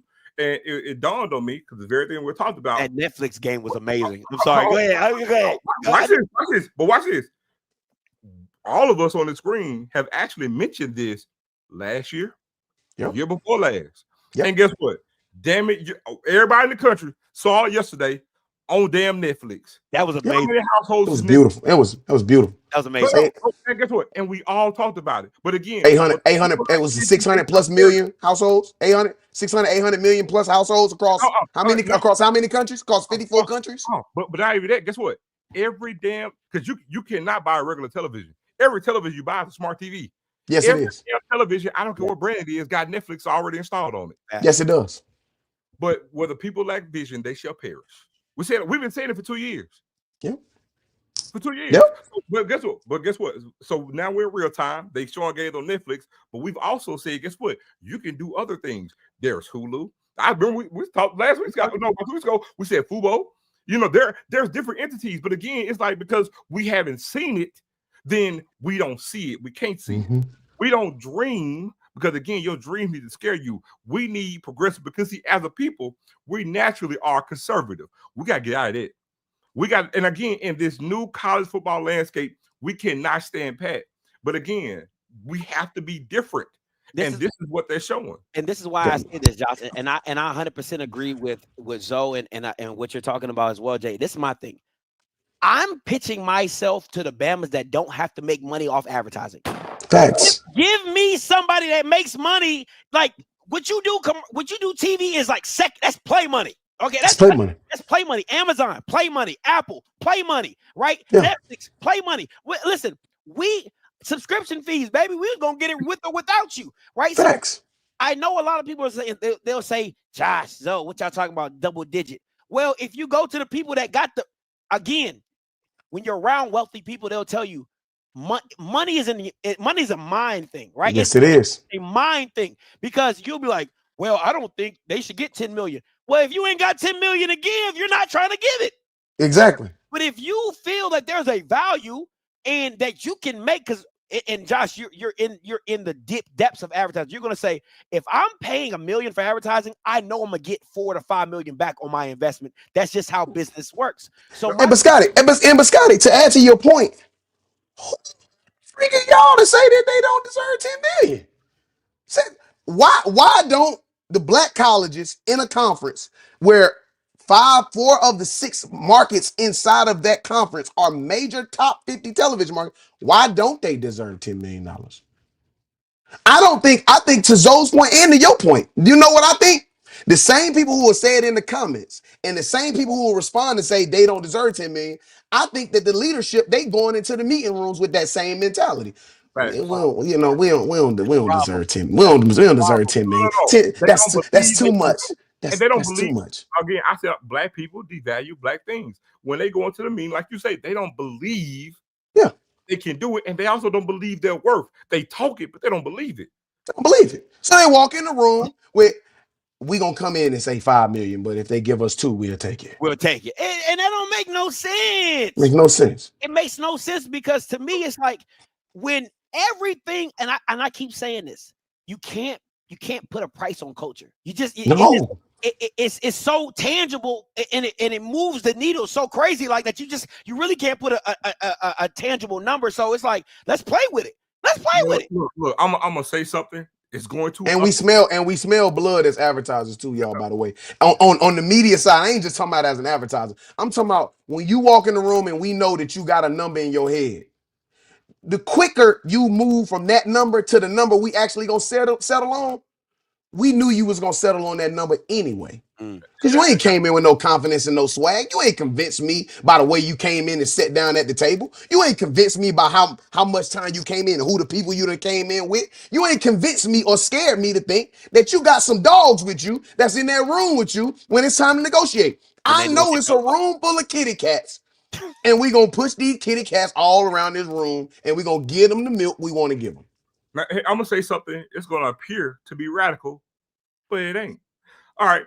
The first problem is I hate those alphabets, those initials, because that's a demarcation that mentally screws with a lot of us. FBS, FCS. That's the first thing. But I'm gonna say something very radical. The SWAC, as well as the MEAC. If I told you when it comes to TVIs and everything else, if I told you that the SWAC should have every red cent, or the MEAC have every red cent that the Sun Belt is getting, that sounds preposterous, doesn't it? No, it sounds just about right. As a matter of fact, I would see that and raise you, and we probably should have more. So I'm gonna tell you right now, and guess what? Even Conference USA is too.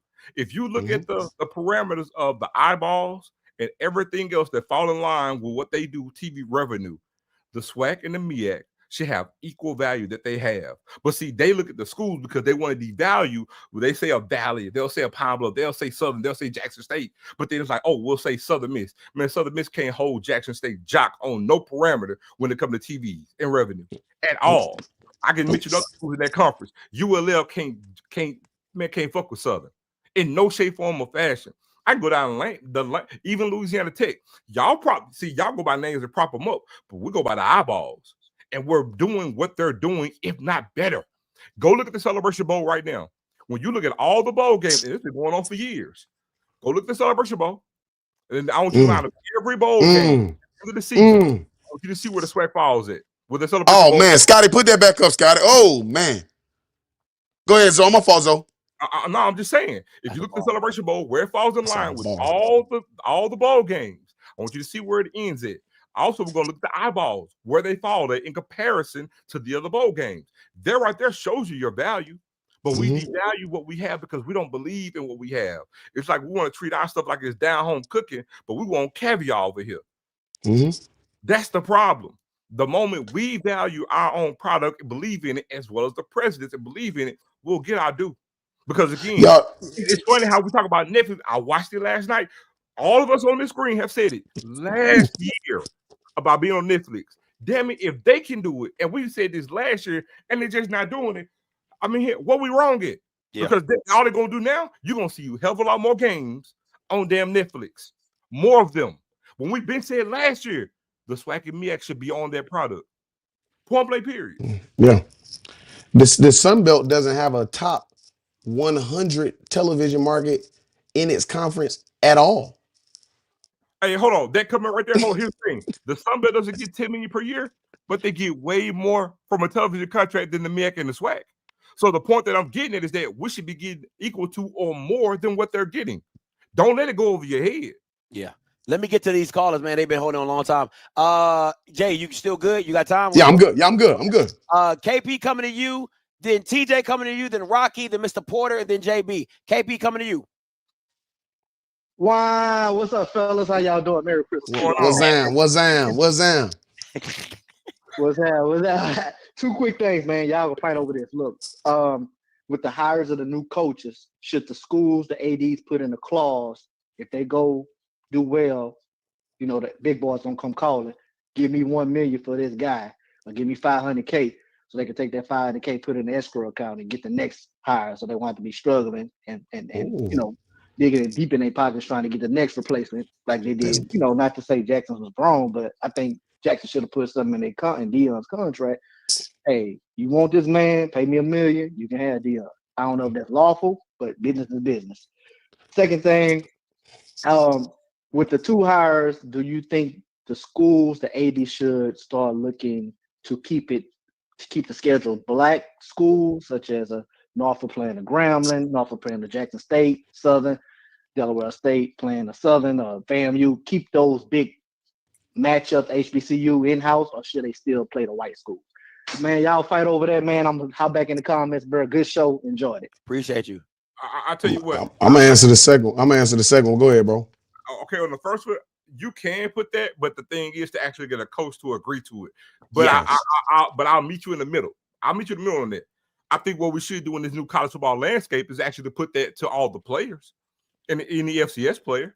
I feel like any FCS player that you have on any type of NIL thing or that they're being compensated, I feel like any money that you put to that player, that I feel like if any school is coming to get that player because the school FBS schools are going to be paying them now. I feel like, well, damn. I feel like any FBS school.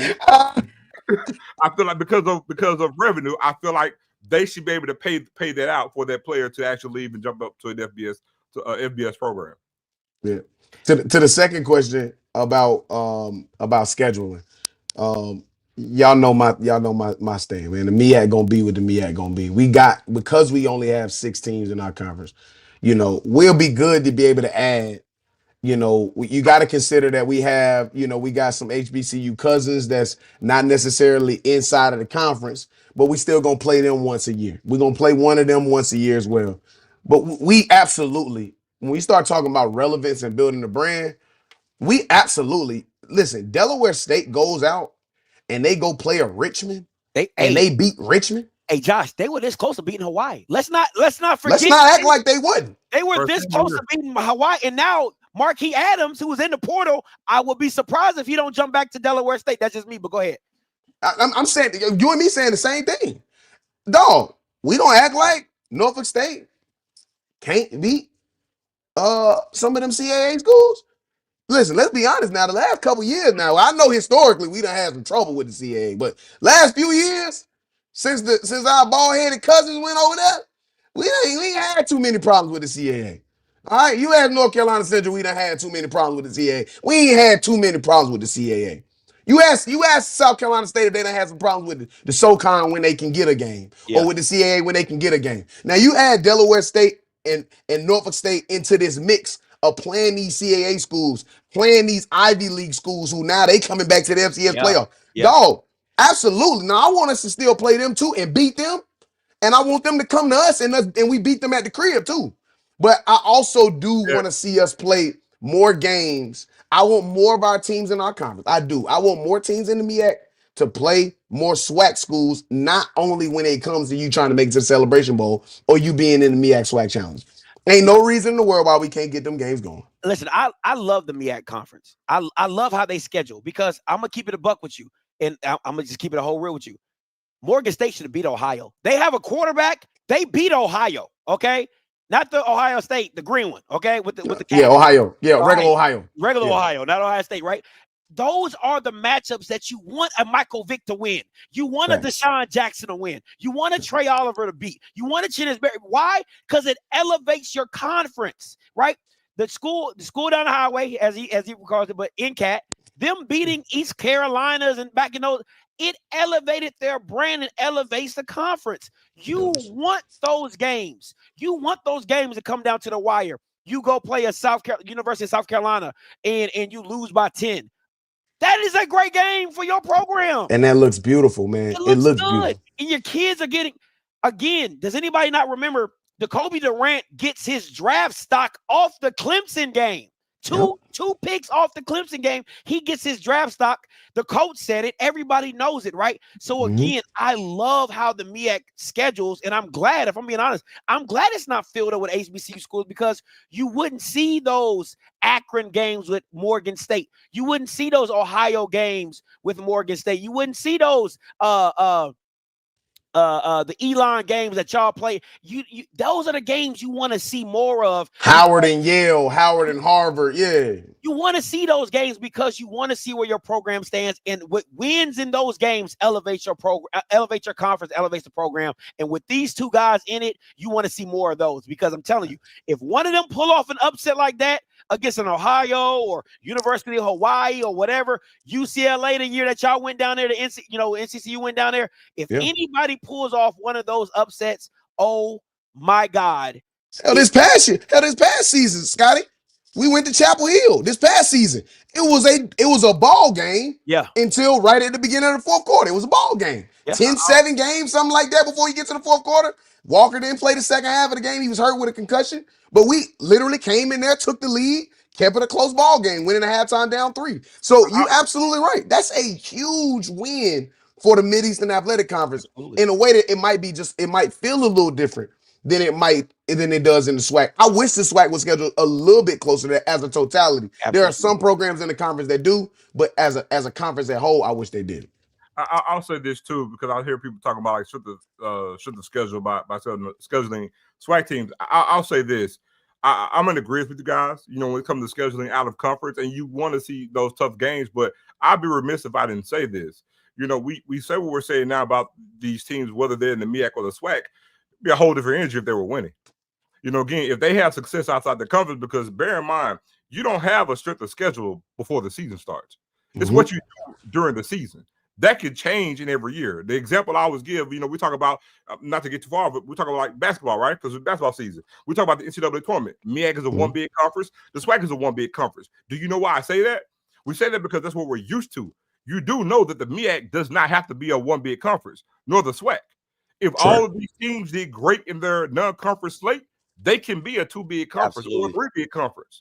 So I would that same thing applies to football. We're just going off what they historically do. But next season, hell, if Jack State win their non-conference games and Southern does it, if let's say we have 5 teams win their non-conference games, the RPI should the schedule changes. Absolutely. So it's not a thing. So to that point, I agree with both of you guys. We do need to schedule, more tougher teams outside the conference. But again, the main thing I always say is these teams within the conference just need to get better and win their non-conference games as well. Absolutely. Yeah. So Southern ain't gonna win all their non-conference games next year. You know who they got to play. I didn't say Southern. I just gave it. You did. You said Southern too. Hey, look. They love birds with a Creole cuisine. Now you know that. That's fine. That's fine. TJ, coming to you. Then Rocky, you're next. What's going on, fella? That was a great comment about the birds with the Creole.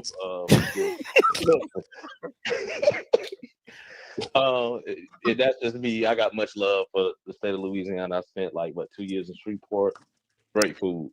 But listen, I think too, Scotty, one of the points I want to make, number one, to that caller, Alabama A&M actually made President Hughini $1 million president. So anything's possible in administration. But I keep telling you guys this. Number one, these conferences got to be on the clock. We got to get better businesses, moves out of these conferences. We have to. We can't keep making splash hires and the business is not right. for collectively with these college presidents and these conferences. Because I say that because the college president is on the board of the conference.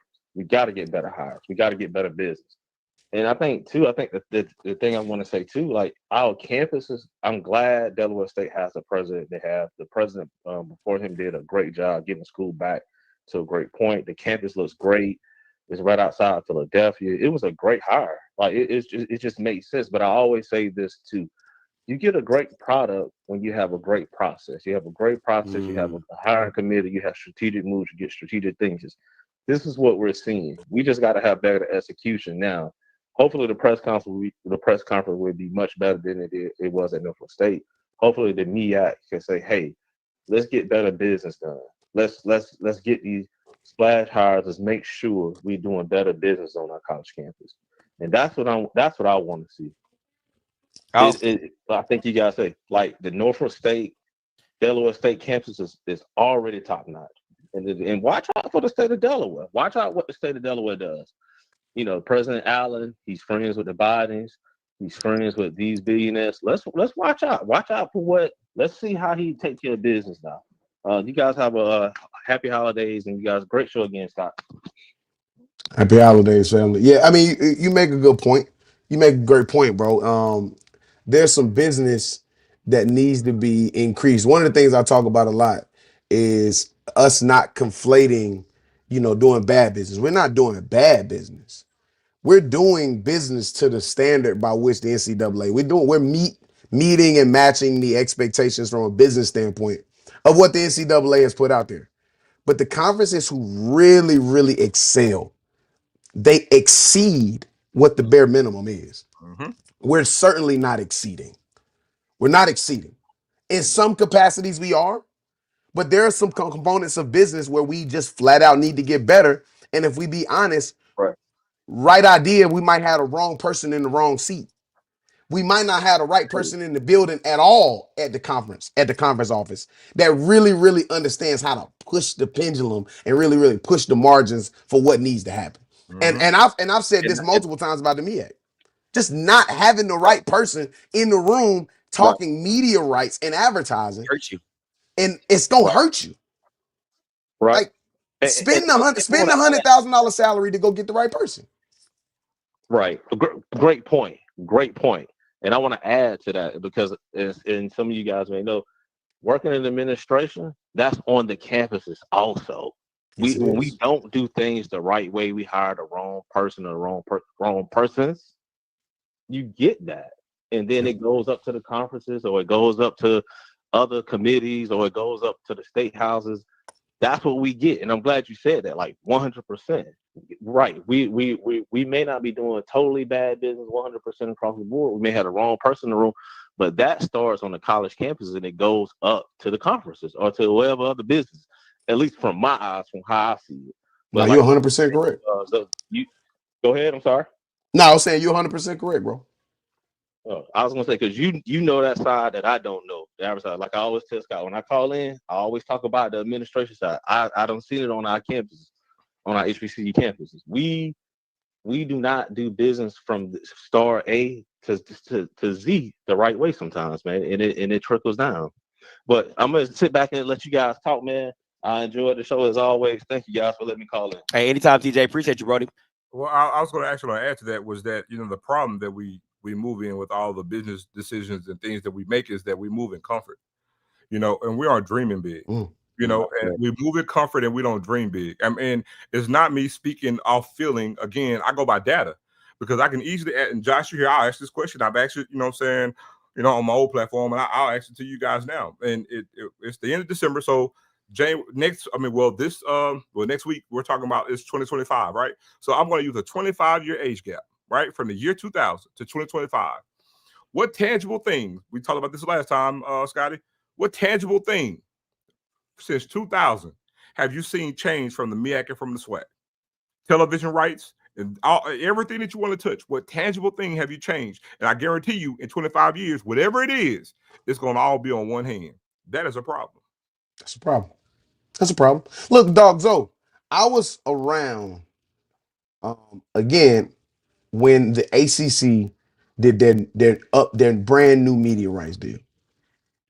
I saw how inclusive the Atlantic Coast Conference was with multiple different components within their negotiation for not only trying to get a new media rights deal, but then they also were super inclusive on where they wanted to move their conference office to, so that they strategically were in a market that could be able to adhere to the needs and the desires that they needed from a media rights deal. At what point? And I know that there's some, if I'm not mistaken, I believe that the Southwestern Athletic Conference is moving their headquarters to Atlanta, Georgia, if I'm not mistaken.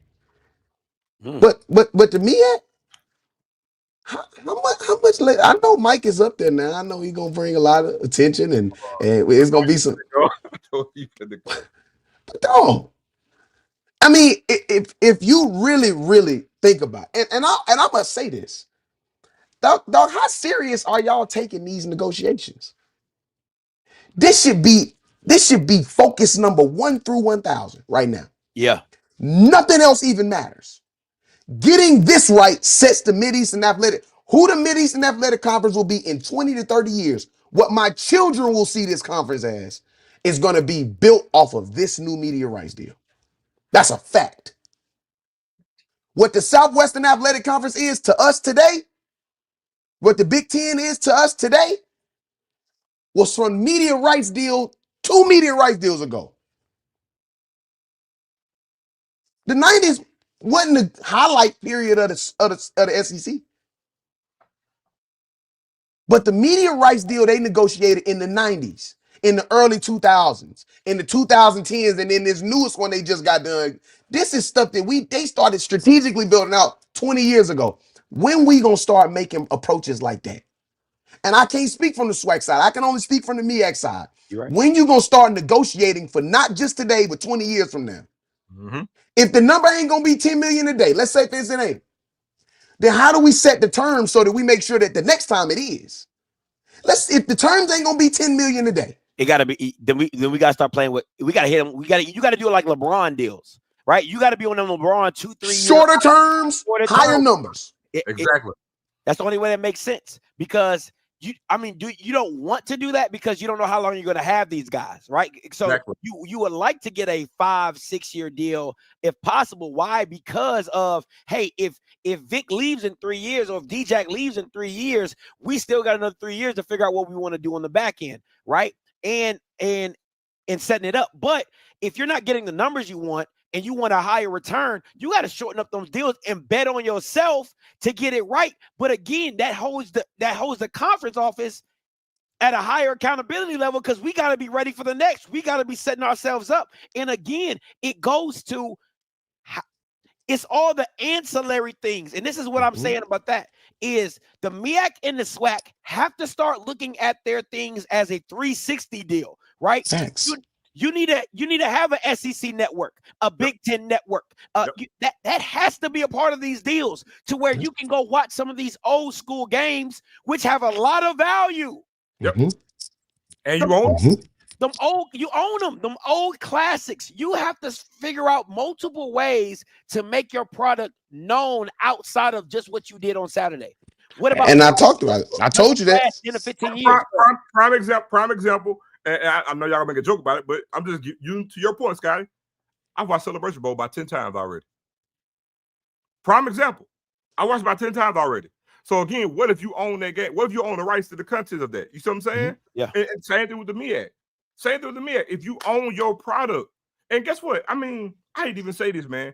You've got black people showing you a template in other areas for a long Oh my God, man. At what point are you going to use the template? Bet on yourself. But I told you, it goes to being comfortable, not thinking outside the box. If your dreams don't scare you, you ain't dreaming big enough. And guess what?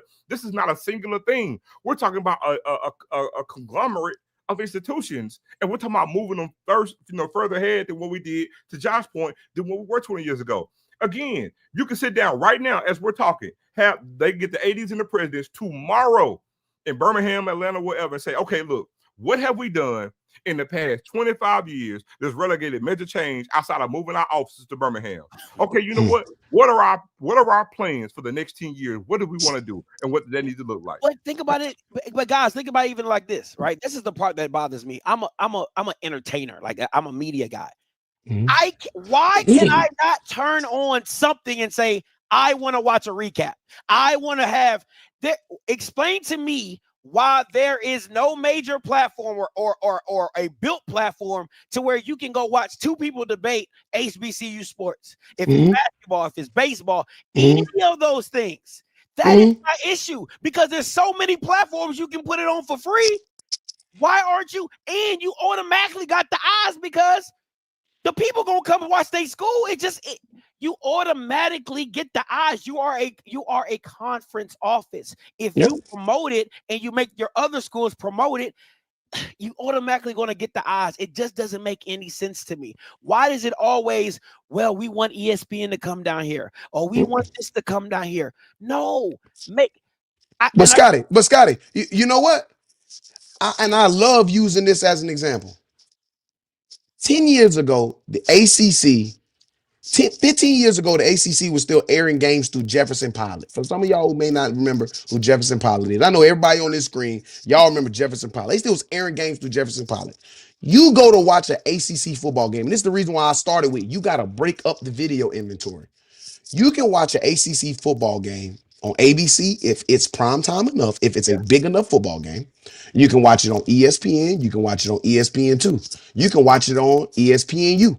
You can watch it on the ACC network, which is a string of channels dedicated specifically to ACC. You can watch it on the ACC digital network, which, by the way, is not just online. You have a streaming channel that's specifically dedicated to the ACC as well. Y'all, I just laid out 5 different video inventory packages. You're not going, and for those people who watch it, who watch all of the shows, and you're not going to own 100% of it. You're not. It is a 360 deal. Okay?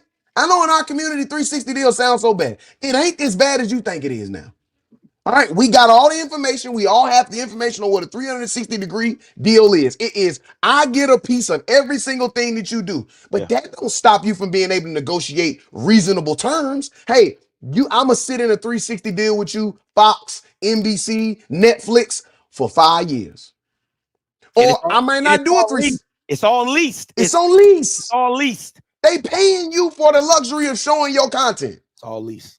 Because the content is the asset. That's the thing that generates the revenue. So if I'm the Mid-Eastern Athletic Conference, I promise you, it can work. And we ain't the only one saying it. Zoe just told you. There are other industries where you can look at this as a one-to-one example of how you break off and you chip off different slices of your asset and you sell those assets into different places. If I sell pants really well, then I will have a store myself for pants. But if I can't sell shirts really well, maybe I go to Macy's and say, hey, Macy's, I want to do an exclusive rights deal for my shirts. Maybe I don't do so well with my hats. Now I'm going to go to Lids and I'm going to say, Lids, hey, man, I want to do a licensing deal with you for my hats. And maybe I don't. Pants. And you still selling. I'm still selling pants, gosh darn it. Hold on. Got my pants. Stay with that. You know what? I went to Macy's. They sell a few of my shirts. Damn it, I want to do some shoes now. I'm going to go to a whole other place. They can sell some shoes. I'm going to negotiate. Y'all get a percentage of it. And I still make. That's called different revenue streams. Why? And you know what they're going to say, Zoe? You know what they're going to say, Zoe, to that example I just gave and you just gave and Scotty continues to give. You know what they're going to say? Well, if it's that simple, then why haven't we thought of it? And I'm going to say exactly what my brother Zoe just said. You ain't dreaming big enough.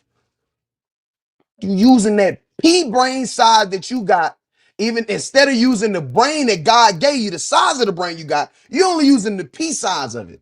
Not dreaming and thinking big enough. If somebody asks that, I'm going to say, you didn't, if it was that easy, why didn't you do it? Because you didn't think you could. Now, okay, we got 2,400 people in here, and Josh, Zoe, you guys are historians. I want to bring it on in for me, and I'm gonna give it personal. I watched that Tyler Perry 688. Yeah. This is my thing. This is what bothers me about Black people. When you watch stuff like that and the insurmountable tasks that they gave them. Man, talk heavy. Talk heavy. 17 million pieces of mail. They did it in 30 days. And to me, with all the headaches, with none of the technology, with none of the resources, they made it happen. And we constantly, and I think that's Tyler Perry's best work. I'm gonna be honest with you. I was emotional at the end of it. I think it's Tyler Perry's best work. But at the end of the day, we're in a time where blacks are given more freedoms. We're given more opportunity. We're in better position, and all we do is make excuses of why we can't do something. That kills me when I watch what we've gone through in the 40s and 50s and 60s and everything that our grandparents and Mary Bethune, the Bethune-Cookman. The story is incredible. The sister was teaching classes, but out in front of a, it was in a trash or a dumpster. But guess what? Hold on. That whole thing, watch this. It goes, it's a microcosm of everything we said this evening. Guess what? That whole story, the 688, it speaks to what? One word: intentionality. That's all it speaks to. When you talk, hey, so the moment I tell you, you got these insurmountable odds, right? But you do something, whether it's 60 days, 90 days, you know what that speaks to? Intentionality. We want to get it done. Yeah. It's some here that needs to get done. Damn it, we're going to do it. Yeah. This is at these schools. We talk about not believing, having confidence, not dreaming. It speaks to what? We want to move with the intention of taking this shit to a new level. That's what it speaks to. Intentionality. And it's all under the guise of we all understand it. And I love what the lady, I expect you to be perfect. You know why I expect you to be perfect? Because they're going to make you be perfect. So if I don't even have the expectations of myself to be perfect, when I walk out into the world and they expect me to be perfect, I'm going to be shell-shocked. Oh, why don't you look at me like you don't have that luxury? And we've never had that luxury. So why do we continue to try to compare ourselves to people that have never had to go through the circumstances we had to do just to get here? Yep. Man, all I ask. It's okay to say you. It's okay to say you better than somebody because of the circle. It's okay to say you better than somebody at the thing that y'all trying to do. It's okay to say you better than it because of the circumstances you come from. And we not using this callus that we built, this intestinal fortitude that we've been given. And I ain't trying to preach, but I'm saying, listen, this intestinal fortitude was given to us by God for us to get in rooms with people who have no intention on giving us what we absolutely deserve. We sit around and just say, you know what? They don't want to give us what we deserve. We'll just take what they gonna give to us. That ain't the way we approached it in the 20s. Yeah. Do it 10 times better than what you thought we was gonna do with it. Exactly. Yep. That ain't how we approached it in the 20s. That ain't how we approached it in the 30s, the 40s, the 50s, the 60s, the 70s, or the 80s. And we definitely didn't approach it like that when we were here in involuntary servitude. Involuntary. So watch this. To that point, right? We talk about HBCUs are known for classics. You guys know that we originated. We're the creators of the classic, right? It came derived from HBCU ball. All right. So the whole premise is it was a business model, right? The business model was what? All those schools at those times, they were small in nature, but again, 3,000 seat stadium, 5,000 seat stadium, probably was the biggest one, right? So again, those games will be packed. So that, most HBCUs, as you know, at that time were in the rural areas. You only had a few that was really in the city. But even then, it's like, okay, I'm going to play Grambling. We're going to play them in the neighboring city, or Alabama State. We're going to play them in a metropolitan area or an urban area where black folks are. Because if we can get 5, we can get 20,000. Smaller in scale, but still the business model was what? It's way more people. But it was insurmountable. It took what? It took some business acumen. It took thinking outside the box, doing something different. The problem is we've stuck with that same damn model, right? And everything. We do the same thing. We're not pushing the envelope. We're not risk takers. We're not trying to do anything different. Again, when I spoke to the 688, it speaks to intentionality, but you have to take risks. The problem in this world, everybody, to a man, wants to move with guarantees. There are guarantees. You have to take risk. People want to say, well, I want to take a calculated risk. Yes, sometimes you're going to take those, but damn it, you're going to have to take a risk. And guess what? We've been doing the same damn thing. That's why I love to say for the past 25 years, because it's going to be January 1st is next week. All right, now every commissioner, AD, president, I said AD already. Man, get together, have a meeting, and sit here and say, you know what? Have a meeting and say, you know what? today when we leave this meeting, are we the best that we really could be? And have we really done our best to put us at the forefront of what we really should be? And they cannot say yes. Yeah. They cannot.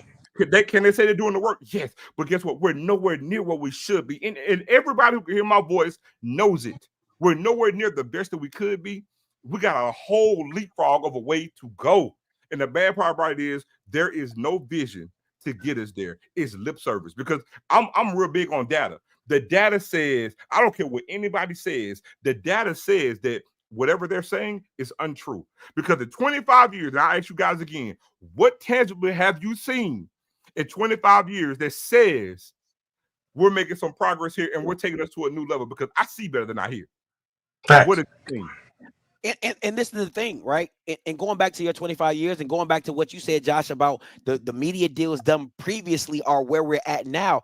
It's called compound interest. And what the 688 did in the 30s and 40s is compound interest. Oh my God. For my mom to be a retired E7, for my dad to be a retired E5, for my aunt to be a retired sergeant major, like all that stuff is compound interest to get to where we're at now. It doesn't mean all the obstacles are taken away. It's just that now we know how to maneuver because we've been maneuvering through them. And I can't, and I'm gonna keep saying this, you can't get mad at a race you know is rigged. From the jump, you know the race is rigged. So you can't get mad at it. It's like, how do we overcome it and how do we move through it when we know it's rigged? So to me, it's like, instead of why are we just saying we want to go down the street? And I agree with Zoe. If your dreams aren't big enough and they don't scare you, you're not dreaming big enough. We as many people as we get in the stands, as many eyeballs is on us, as many things that Black people move the culture on,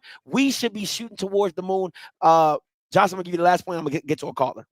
Yeah, no, I was just gonna say, I saw a comment that Jamie put in there. I don't know if you can pull that up. This is it. This is it. If you've noticed in this industry, go look at the Big Ten. Go see who their commissioner is. You think he an athletic administrator? If you think that guy who's leading the Big Ten conference is an athletic administrator, I can guarantee you, I've personally, in my own lifetime, seen this brother negotiate some of the best business deals. I'm talking about in my lifetime. Yeah. He's now leading a conference. That's not by coincidence. We are not playing the athletic game anymore, y'all. Hell, we not even playing the culture game no more. Facts. We are playing the business game, and every president, every chancellor, and all four of the commissioners, but I'll just say just the two commissioners that lead the Division I conferences that we have our programs in. If you are not, absolutely, the Big 12 commissioner too, 100%. That he might be more of a business person than the guy that's running the Big Ten. Ohio State's AD, same thing. Oregon's AD, same thing. USC's AD, same thing. Alabama's AD, kind of, sort of, maybe a little bit. But Georgia's AD, absolutely. I'm just saying. And I get it. The old guard, I know you want to protect that, that thing that you feel like you've built and the thing. But it's in order for this to last much longer and in order for us to do business, y'all, it's time to update the model. And I'm telling you, it's some folks out here that have a complete understanding of the relevance of our programs. They have a complete understanding of the protectionism and the conservatism that Zoe talked about, that we have to have a little bit of it to remain. But they got the gumption. And as my granddaddy used to say, maybe this is just a Charlotte, North Carolina in them. Sometimes you just got to have the balls to say what you need to say. Facts. They got that. And they got the business acumen to be able to match having that too. But you can say and I'm gonna say this, Jay, and I'm gonna go to the caller. You can have the balls to say it when you know your shit. When you know your shit, when you know, it's nothing you can tell me because I know. I know. You can't fool it. You can't, what is it? You can't slick a can of oil. I know. You know what I'm saying? You feel me? But I also feel like in the faith of leader, man, I'll say this all the time, man, know what you don't know. And guess what? Wherever you feel like you're short at, or you feel like, you're giving your best go, but you need to get better at your expertise in the whole new business realm. You know what I'm saying? Yeah. It's okay to reach out. You know what, man? I got relationships because I'm in all these committees. let me reach out to a Maverick Carter. Let me ask him questions to pick his brain so I can learn some other things. Because you know what? I'm doing the best I can do, man, but I have the desire and the intentionality. I want to take this conference that I'm leading to another level. You know what I'm saying? Let me get out my own way, right? And do other things because I want us to, this is the way I view Black excellence. Mm-hmm. I want to take it to a certain place. Let me do what I can to get us here. And we're not getting there. Yeah, let me get to some of these calls. They've been holding for a good minute. Rocky, coming to you. Hey, man. Hey, great conversation. Yeah, I'm about to say, don't get too long with on me, Rocky. What's up? No, I'm not, bro. But because I just want to say something simple, and I want to say, in Zoe and Josh, since y'all HBCU lifers, y'all can to speak to this. You always gonna get played when you aren't willing to put up your own money to do what you want to do. Always gonna get played. If all you want to do is talk about doing something and you don't want to put up your own bread to make it happen, you always gonna be at the mercy of the person that you're asking to do it for you. So this is what happens when you go through a whole generation of asking people to do things for you when you should have been doing them yourself. Because guess what? Nobody knows Black people better than Black people. And there's no reason why HBCU schools shouldn't have a network, a media team, a media department that is producing sports content. They should have been doing it for 30 years already. They should have been doing it for 30 years, bro. Like, and this is what I'm saying. So each time you go to the table, they know you're not gonna do it yourself, even though you had a talent. And they know you ain't been. And they know you ain't been doing it, Rock. You won't do it yourself. So guess what? They can give you crumbs. They can give you peanuts because they know you're not gonna do it yourself. You looking for somebody to do it for you. Facts. And then I'm gonna tell you how much it cost me to do it, and I'm gonna tell you your value while I'm doing it. And I'm lying when I tell you how much it costs. I'm lying because I want to scare you. I'm lying. It don't cost that much. Bump Apple. I would go straight to title. Because Jay-Z has dealt with the same thing that Black people have been dealing with. Not getting a fair shake. I go straight to title and say, how can we make this fair? By putting our content on your platform. Even if we had to just do a straight partnership. Yeah. Until we see. If I'm being honest, if you're talking straight partnership, the first person I'll go to is Tyler Perry. The first person I would go to is Tyler Perry and just say, does he have a platform? Because he has a platform.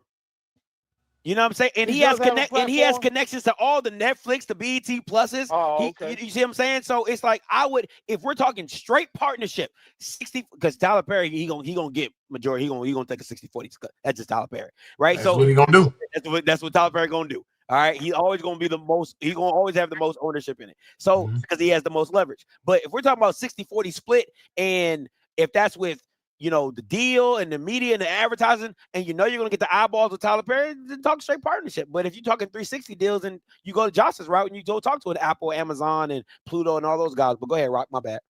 No. I would just say that if you're not willing to put up your own bread, then don't expect to be treated fair at the table. The other thing I want to say is this. Like, I heard about the Desean Jackson deal on Christmas Eve. The person asked me not to mention it, and so I didn't say nothing because they told me they had talked to Desean Jackson's agent. Whatever that means. Here's the whole deal. When I first heard it, I must admit, it sounded like a gimmick when I first heard it. That was my first impression. You guys have kind of warmed me up to the idea. And I'm a celebrity coach guy. Yeah, you are. Right? I'm a celebrity coach guy. But nothing that Desean Jackson has displayed to me. And I watch his podcast. I watch his content. I like it. He's always been one of my favorite players. And I like his swag and how he do things, right? But is he what fits in what I consider the box of a professional head coach? And I must say no. Yeah, he gonna have. It's some cleaning up. It's some cleaning up. It's some cleaning up. He gonna have to do. I just don't see him as that. That's all. Yeah, it's some cleaning. You right. It's some cleaning up. He gonna have to do. And there's some affiliations he gonna have to be willing to put to bed. And I ain't got time to be saying them out loud. But Y'all, it's some things he gonna have to put to bed, some relationships. He gonna have to put, and say, hey man, I just can't be seen with you no more. I represent more than just myself now. I represent a state institution. I represent a historically black college and university. That's a standard that's above just being a state college and institution. Being associated with HBCU is even more higher. It's even higher. For me, it's about the same thing as you saying you associated with the Ivy League. For me, you know what I'm saying? For me, I can care less about the Ivy League, but I care about HBCUs. So there's some cleaning up he gonna have to do. But I will say this though, Rock. I will say this though. If I'm gonna go 2-9 anyway. Yeah. I see what you're saying. Come on. Who would you rather go to? And Rock, we have this conversation time and time again. You know it. Listen. Like that's the my wife grandmother say, if I'm gonna go to hell, I'm gonna go to hell with gasoline draws on. You know what I'm saying? I'm gonna enjoy. I'm not gonna dibble dabble. I'm gonna go to hell. Oh shoot, bro! You gonna get immersed in. You know what I'm saying? No question. You know where I'm going. You gonna have fun doing it. Come on, man. You hear me? Oh man, say if I'm gonna go to hell, I'm gonna go with gasoline. I get that. I get that point. You don't see Delaware State having much to lose or much to offer in this situation, Josh. So that's why you have the mindset that you have. But my point, but the more interesting point is, I would love to hear the story of how we got here. I would too. From I would too. Deshaun Jackson was just a month ago to how we got here. I would love to hear that story. Who in the world picked up the phone to make this phone call? That's a good one. That's a good one. Hey, I'm gonna hang you guys and listen. Appreciate the call, Rock. Let me get to somebody else. Mr. Porter, coming to you. Good evening, gentlemen. God bless each and every one of you. Good evening. All right. To answer your point, Scotty, back in the 20s, 30s, 40s, 50s, and so on, Black folks believed God because they didn't. Black folks, as you know, the church was literally everything, and I'm not saying so much as the church as the institution, but God make a way because there's no way. I got a couple of scriptures, and I won't be long. Proverbs 6, chapter 6, verse. Go to the ant, thou sluggard, consider her ways and be wise. Proverbs 8, chapter 10 to 11, verse. Better to receive instruction, not silver, and knowledge rather than choice gold. For wisdom is better than rubies, and all the things may be desired and not to be compared to it. On this platform, as well as each of your individual respective platforms, y'all have been giving information about things that should have been done for over a year, if not longer. But as the word says, a fool hates correction, right? Sometimes people don't want to be told the truth because, as you stated, well, if they already knew it, why didn't we come up with it first? You know, to have that defeatist mindset, once again, without faith, it's impossible to please God. It comes out of James. The Bible says in Hebrews 4th chapter 16 verse, let us therefore come boldly into the throne of grace that we may obtain mercy and find grace and help the time of need. There is a cowardly spirit that seems to be pervasive where we believe that we can just, like you said, Zoe, be comfortable and that we are not capable of doing that. Even when the Lord says that he withhold no good thing for them who walk uprightly. When you really look at it, and the fact of not doing good business in Deuteronomy 8 chapter 17th and 18th verse, it says, but remember that the Lord thy God, for it is he that hath given thee the power to get wealth. We have already had within us an extended period of time. We've had within us examples. We've had the word of God that shows us how we're able to go about and do proper business, how we're able to be able to overcome trials and tribulations. And what has happened is we have gotten comfortable with just getting by. And until you have a desire, like you said, for more, until you have a desire for excellence, until you have a desire to truly be the image of God and to strive for perfection, even if you will fall short, then you're going to continue to have what we have. I know the chat saying I'm a pastor, but I just really felt compelled to say, like, hey, look, what y'all are saying is backed up by scripture. What y'all are saying for an extended period of time has been stated. And so continuing to do what y'all doing. I pray God's blessings on each and every one of y'all. And I'll land my plane. All right, appreciate it. Let me say this, since we stand on the, my wife got a prophetic summit coming up December 30th. Since we in the Bible area, I just want to let's just stay there. Prophetic Summit, tickets $25. We have it's a very private event. The link, I gotta put the link in the description. I'm gonna do that. But listen, prophetic summary coming into the new year. Let our prophets tell you what God has for your life, man. Prophetic Summit, tickets are $25. The link will be in the description below. All right, if you're watching this on Twitter, take your butt over to OffScript YouTube. The link will be in the description again. Prophetic Summit. Let God tell you what is going.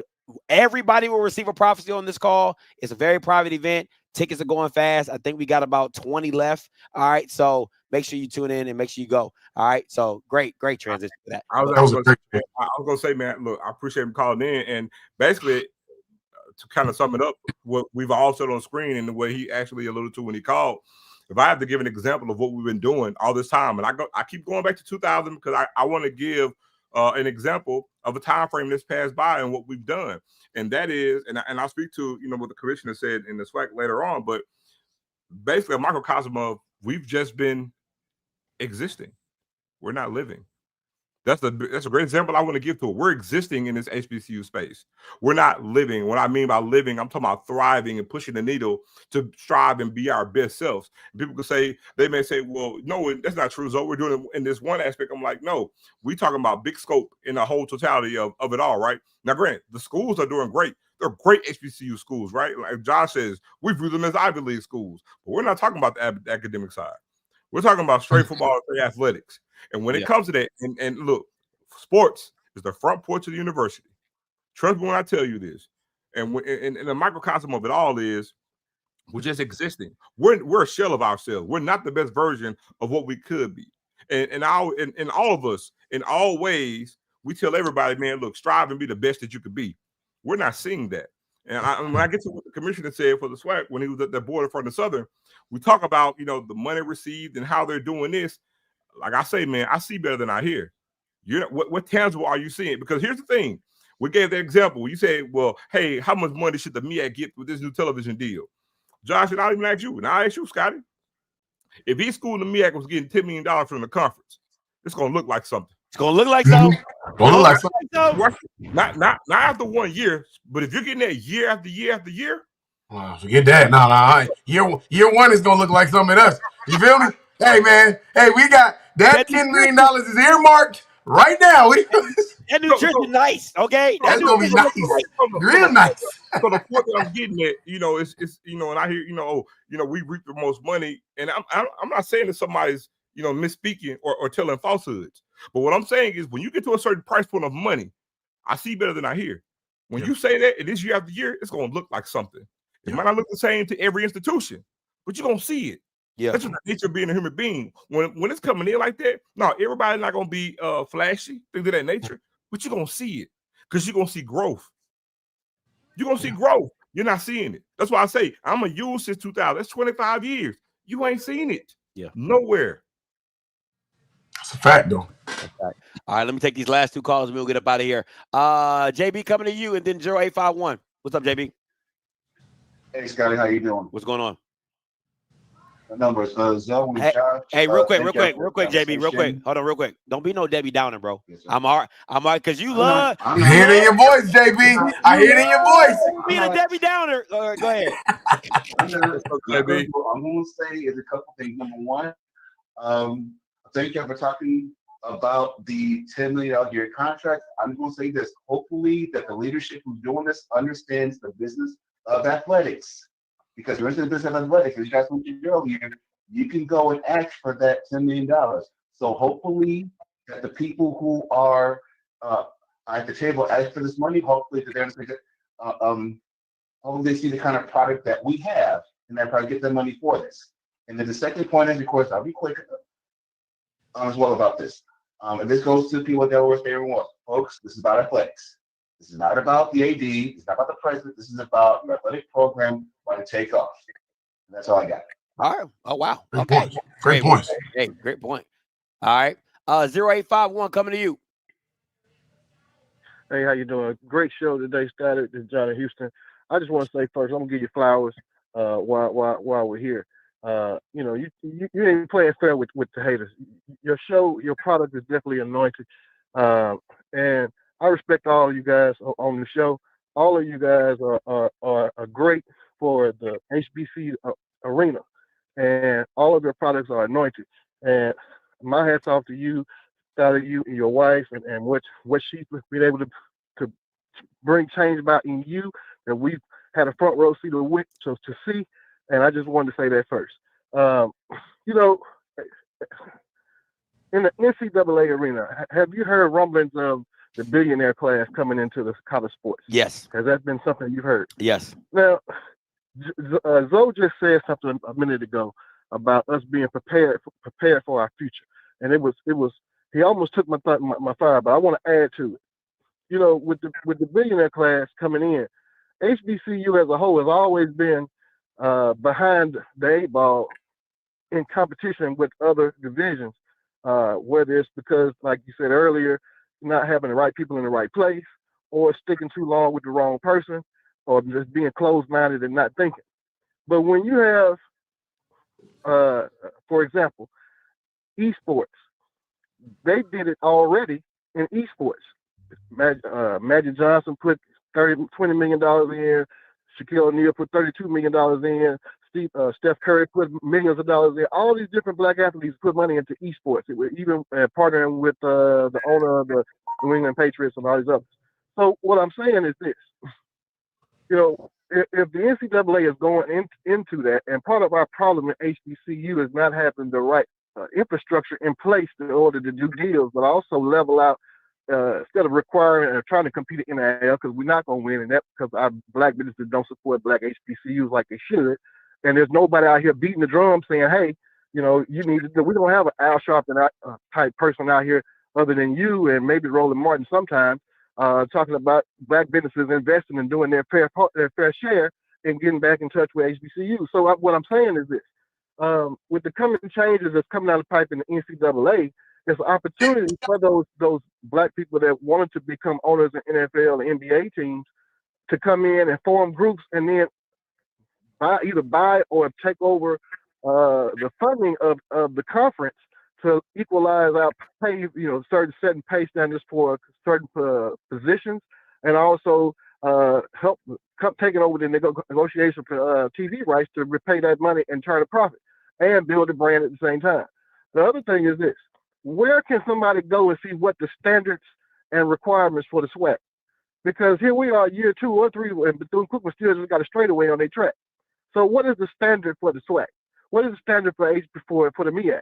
For what is the standard seating capacity for your basketball arena? What's the standard seating capacity, bare minimum, for your football stadium?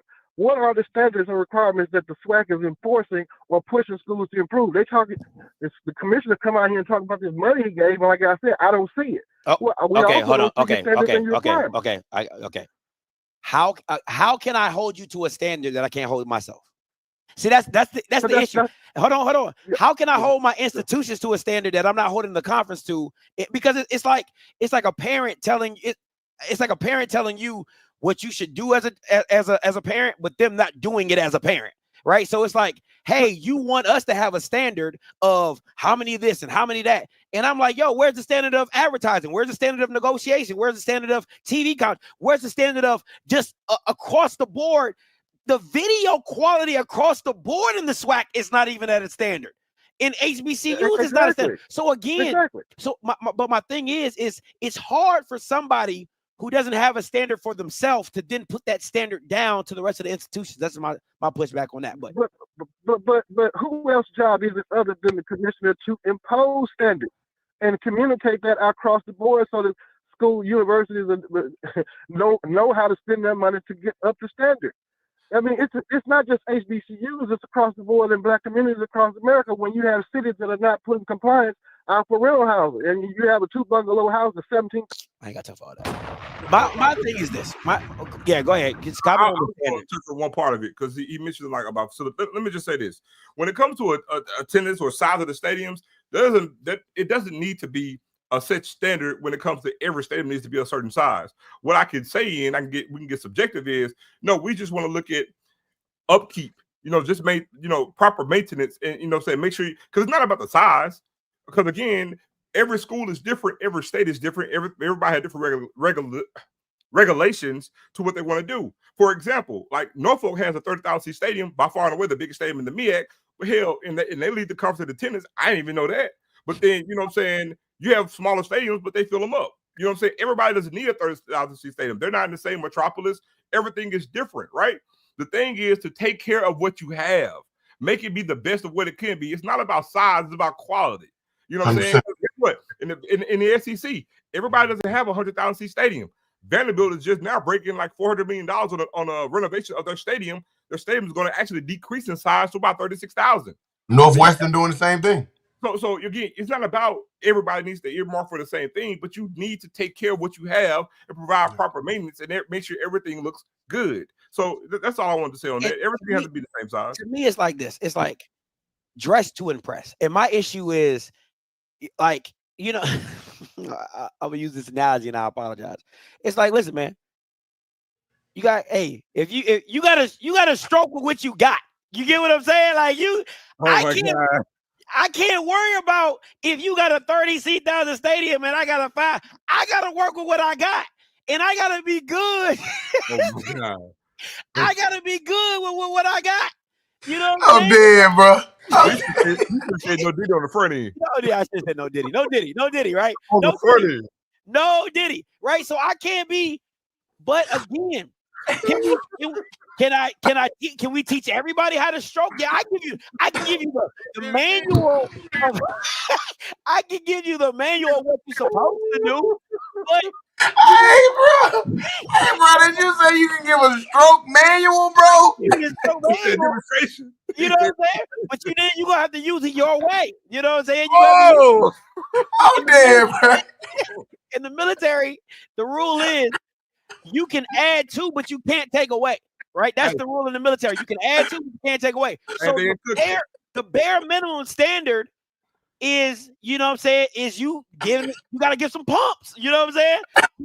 If you want to spin from the chandelier, or if you want to Hulk Hogan drop it, that's up to you.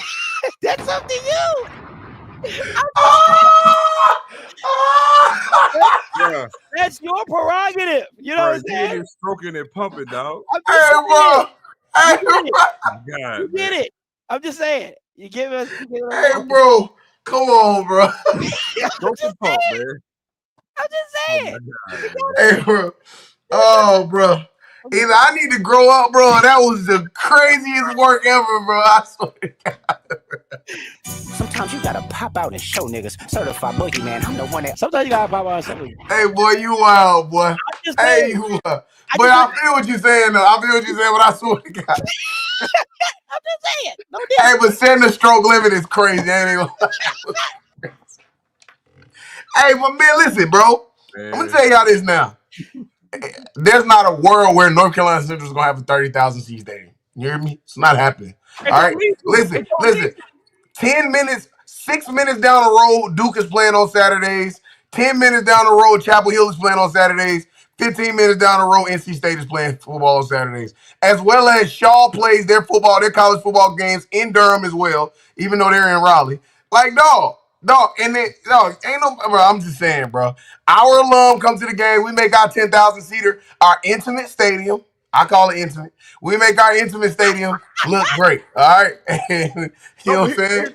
Here's the thing.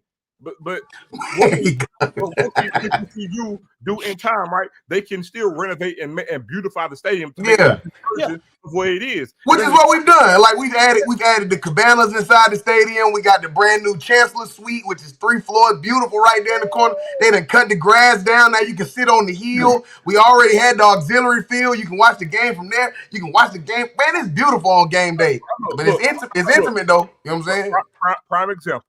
One of my favorite stadiums to go to is Pine Bluff. It's a small stadium, but they take care of it. Take care of it.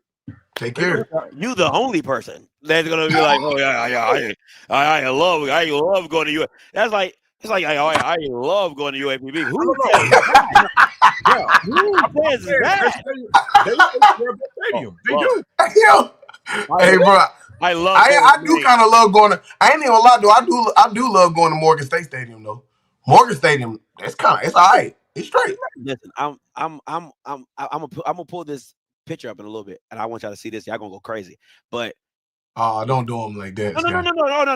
Y'all gonna be. It's a good trade. It's nice. Yeah, I'm saying. But my thing is, Howard got to get better. I'm sorry. Listen, they do.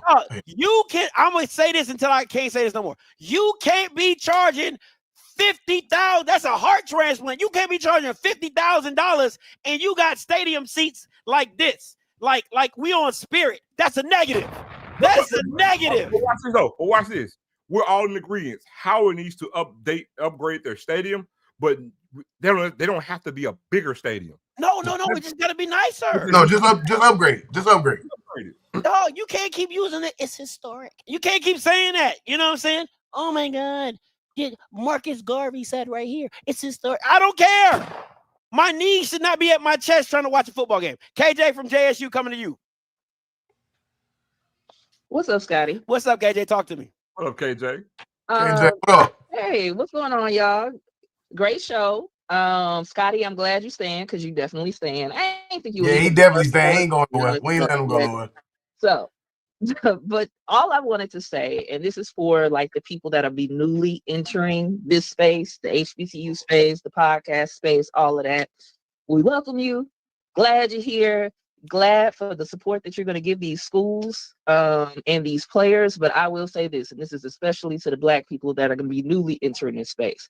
We talk very openly about the shortcomings, failures of leadership, you know what I'm saying? Like things that we could do better. I'd love for all of us to do more just action together when it comes to brain share across conferences. And we know there are things that we got to step up. But I have to say this as somebody that came from JSU. No matter what happens with Mike Vick, no matter what happens with Desean Jackson, it is evident and plain as day that these opportunities at HBCUs are to be valued and be given tremendous value and respected. Because these people were not hired by their institutions. They weren't hired by their former alma maters. They didn't get these chances at their alma maters. They got their chances, like most of us got our chances to be great from HBCUs. That is what HBCUs do at their core. They take people that other folks want to write off, and they're like, oh, I don't think they can do that because this, that, and the other. They try to find a way. PWIs and everything else will try to find a way to write us off. And HBCUs try to find a way to write us in. And that is what is unique about this space. Let me tell you right now, I don't want to hear, no matter what happens with Desean and with Mike Vick, I don't want to hear none of you Black people, you people who have been Black all your life, disrespecting and disparaging this opportunity and the HBCU opportunity and saying ignorant stuff like, oh, they could have been anywhere. They didn't have to. Y'all should be grateful. It's clear as day that they are very grateful for these opportunities because they are tremendous opportunities and they are to be respected. So show some respect when you in our space. Don't do that ignorant stuff. Because the beloved PWIs that you love, that you buy their merchandise, that you go to their games, that you think is so much better of an opportunity, they're not giving these chances. Facts. So that's all I got to say. Facts, KJ. Opportunities that were given and welcome. Because we will curse you out. That's a damn good disclaimer. I ain't even gonna hold you. That's a damn good disclaimer. Appreciate you, KJ. Hey, KJ slid that one in at the end because we will cuss you out. Listen, she nice. Now let me bring this up real quick, and I want you guys' opinion before we get up out of here. I saw this when I was scrolling on Twitter. Niggas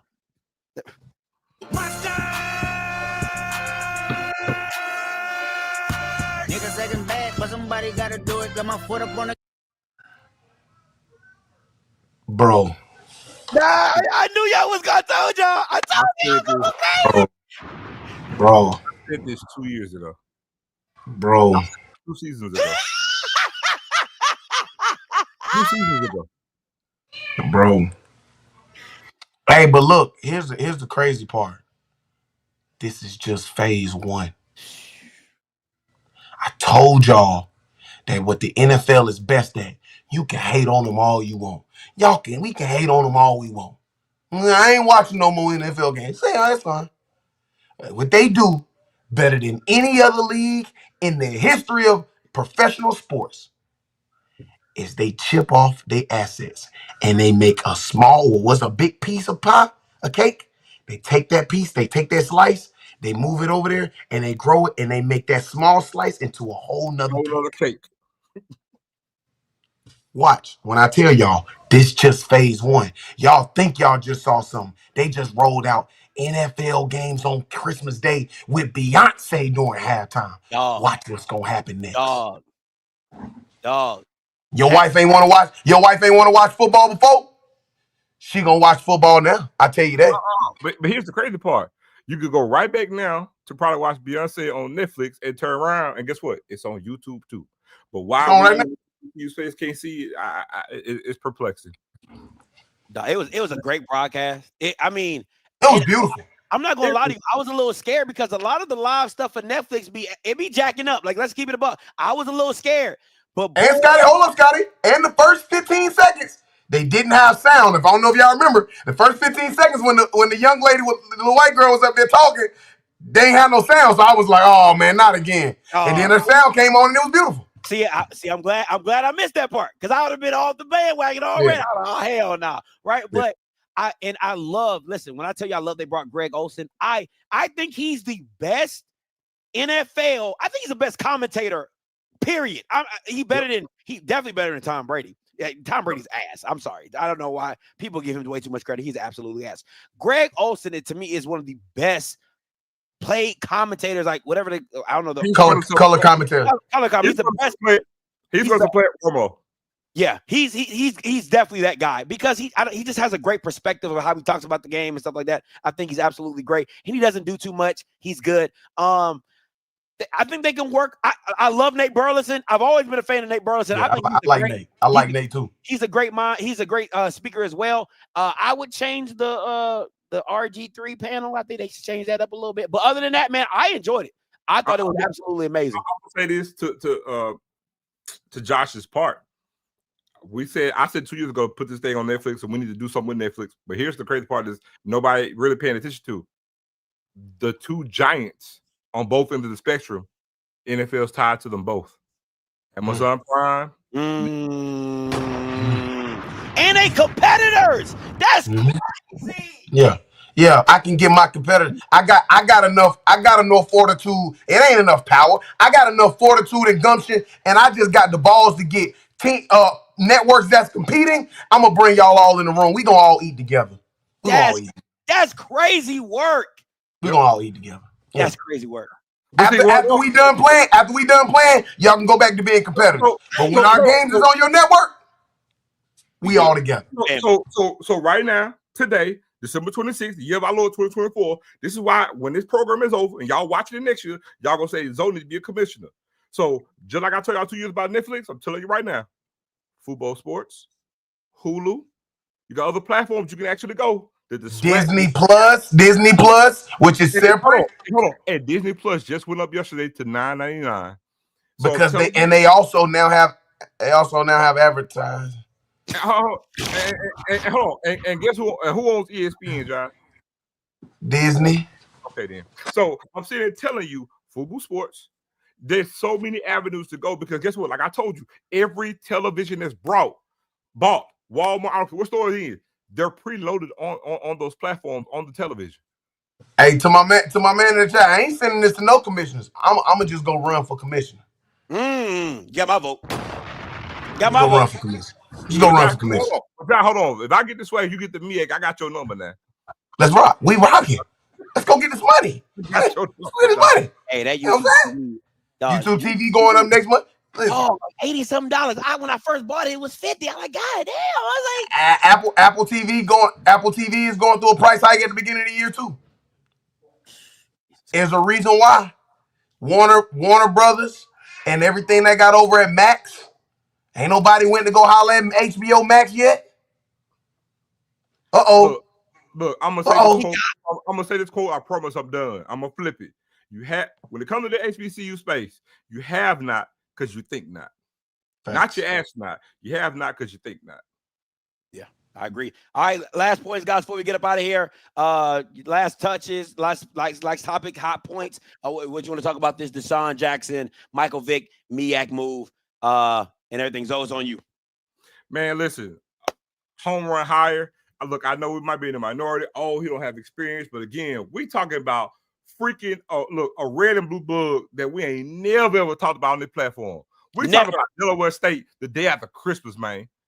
Literally, day after Christmas, we talking about Delaware State, so it's a big move. I believe Shady McCoy is going to be on staff. I humbly believe so, and I think it's going to be a good move.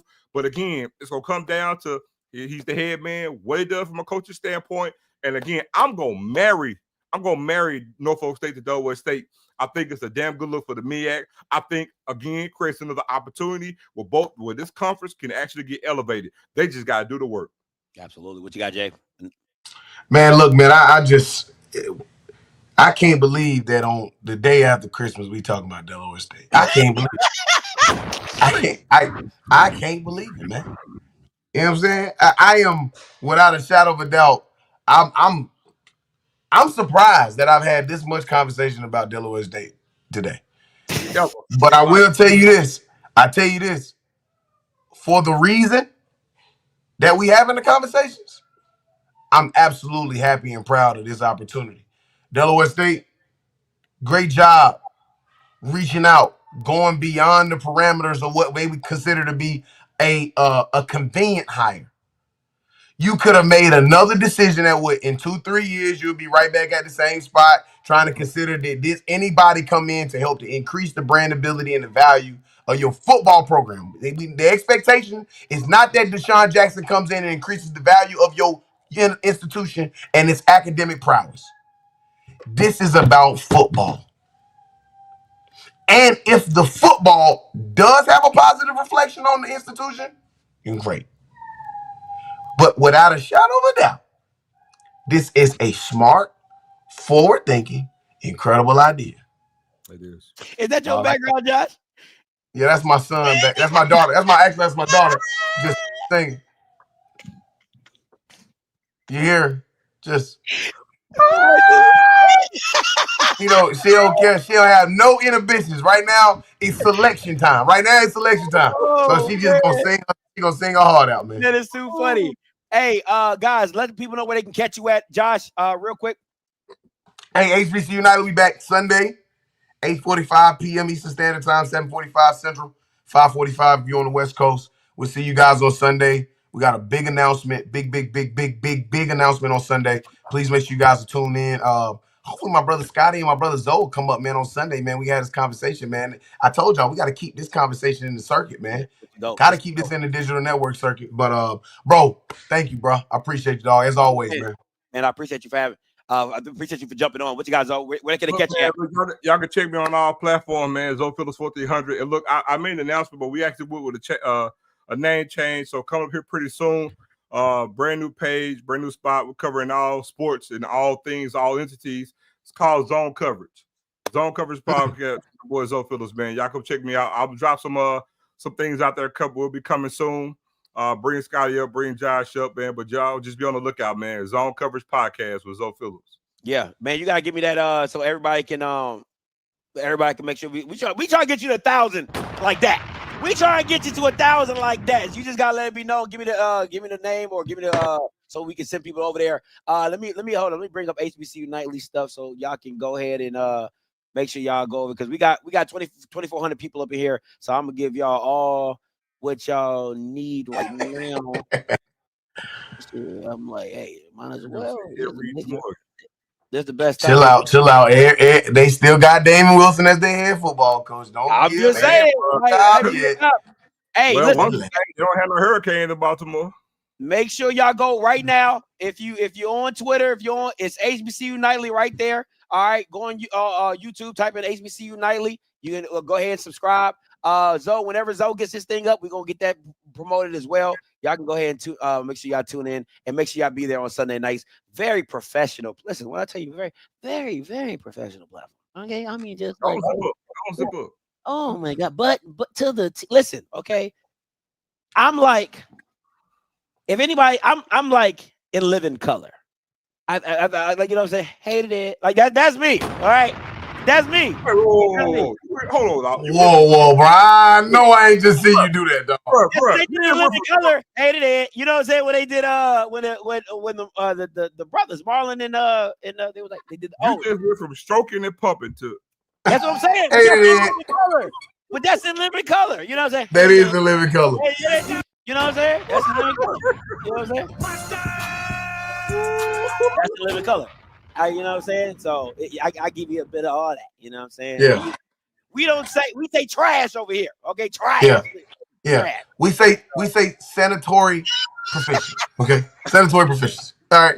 You know what I'm saying? All right, before I get up out of here again, my wife is having a prophetic summit.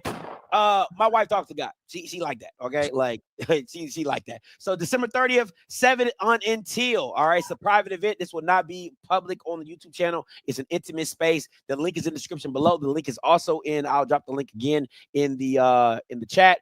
Make sure you get your tickets on Eventbrite. Make sure you get your link to the video. If you don't get your link, make sure you email us at either Scotty@itsoffscript.com or support@itsoffscript.com. We'll make that happen. Again, my wife talks to God. There will be other prophets that talk to God. We will make sure that you get your prophecy and know what God has for your life in the year 2025. Man, I appreciate everybody for tuning in. Listen, this is about to be epic for 2025 in the MEAC and HBCU football.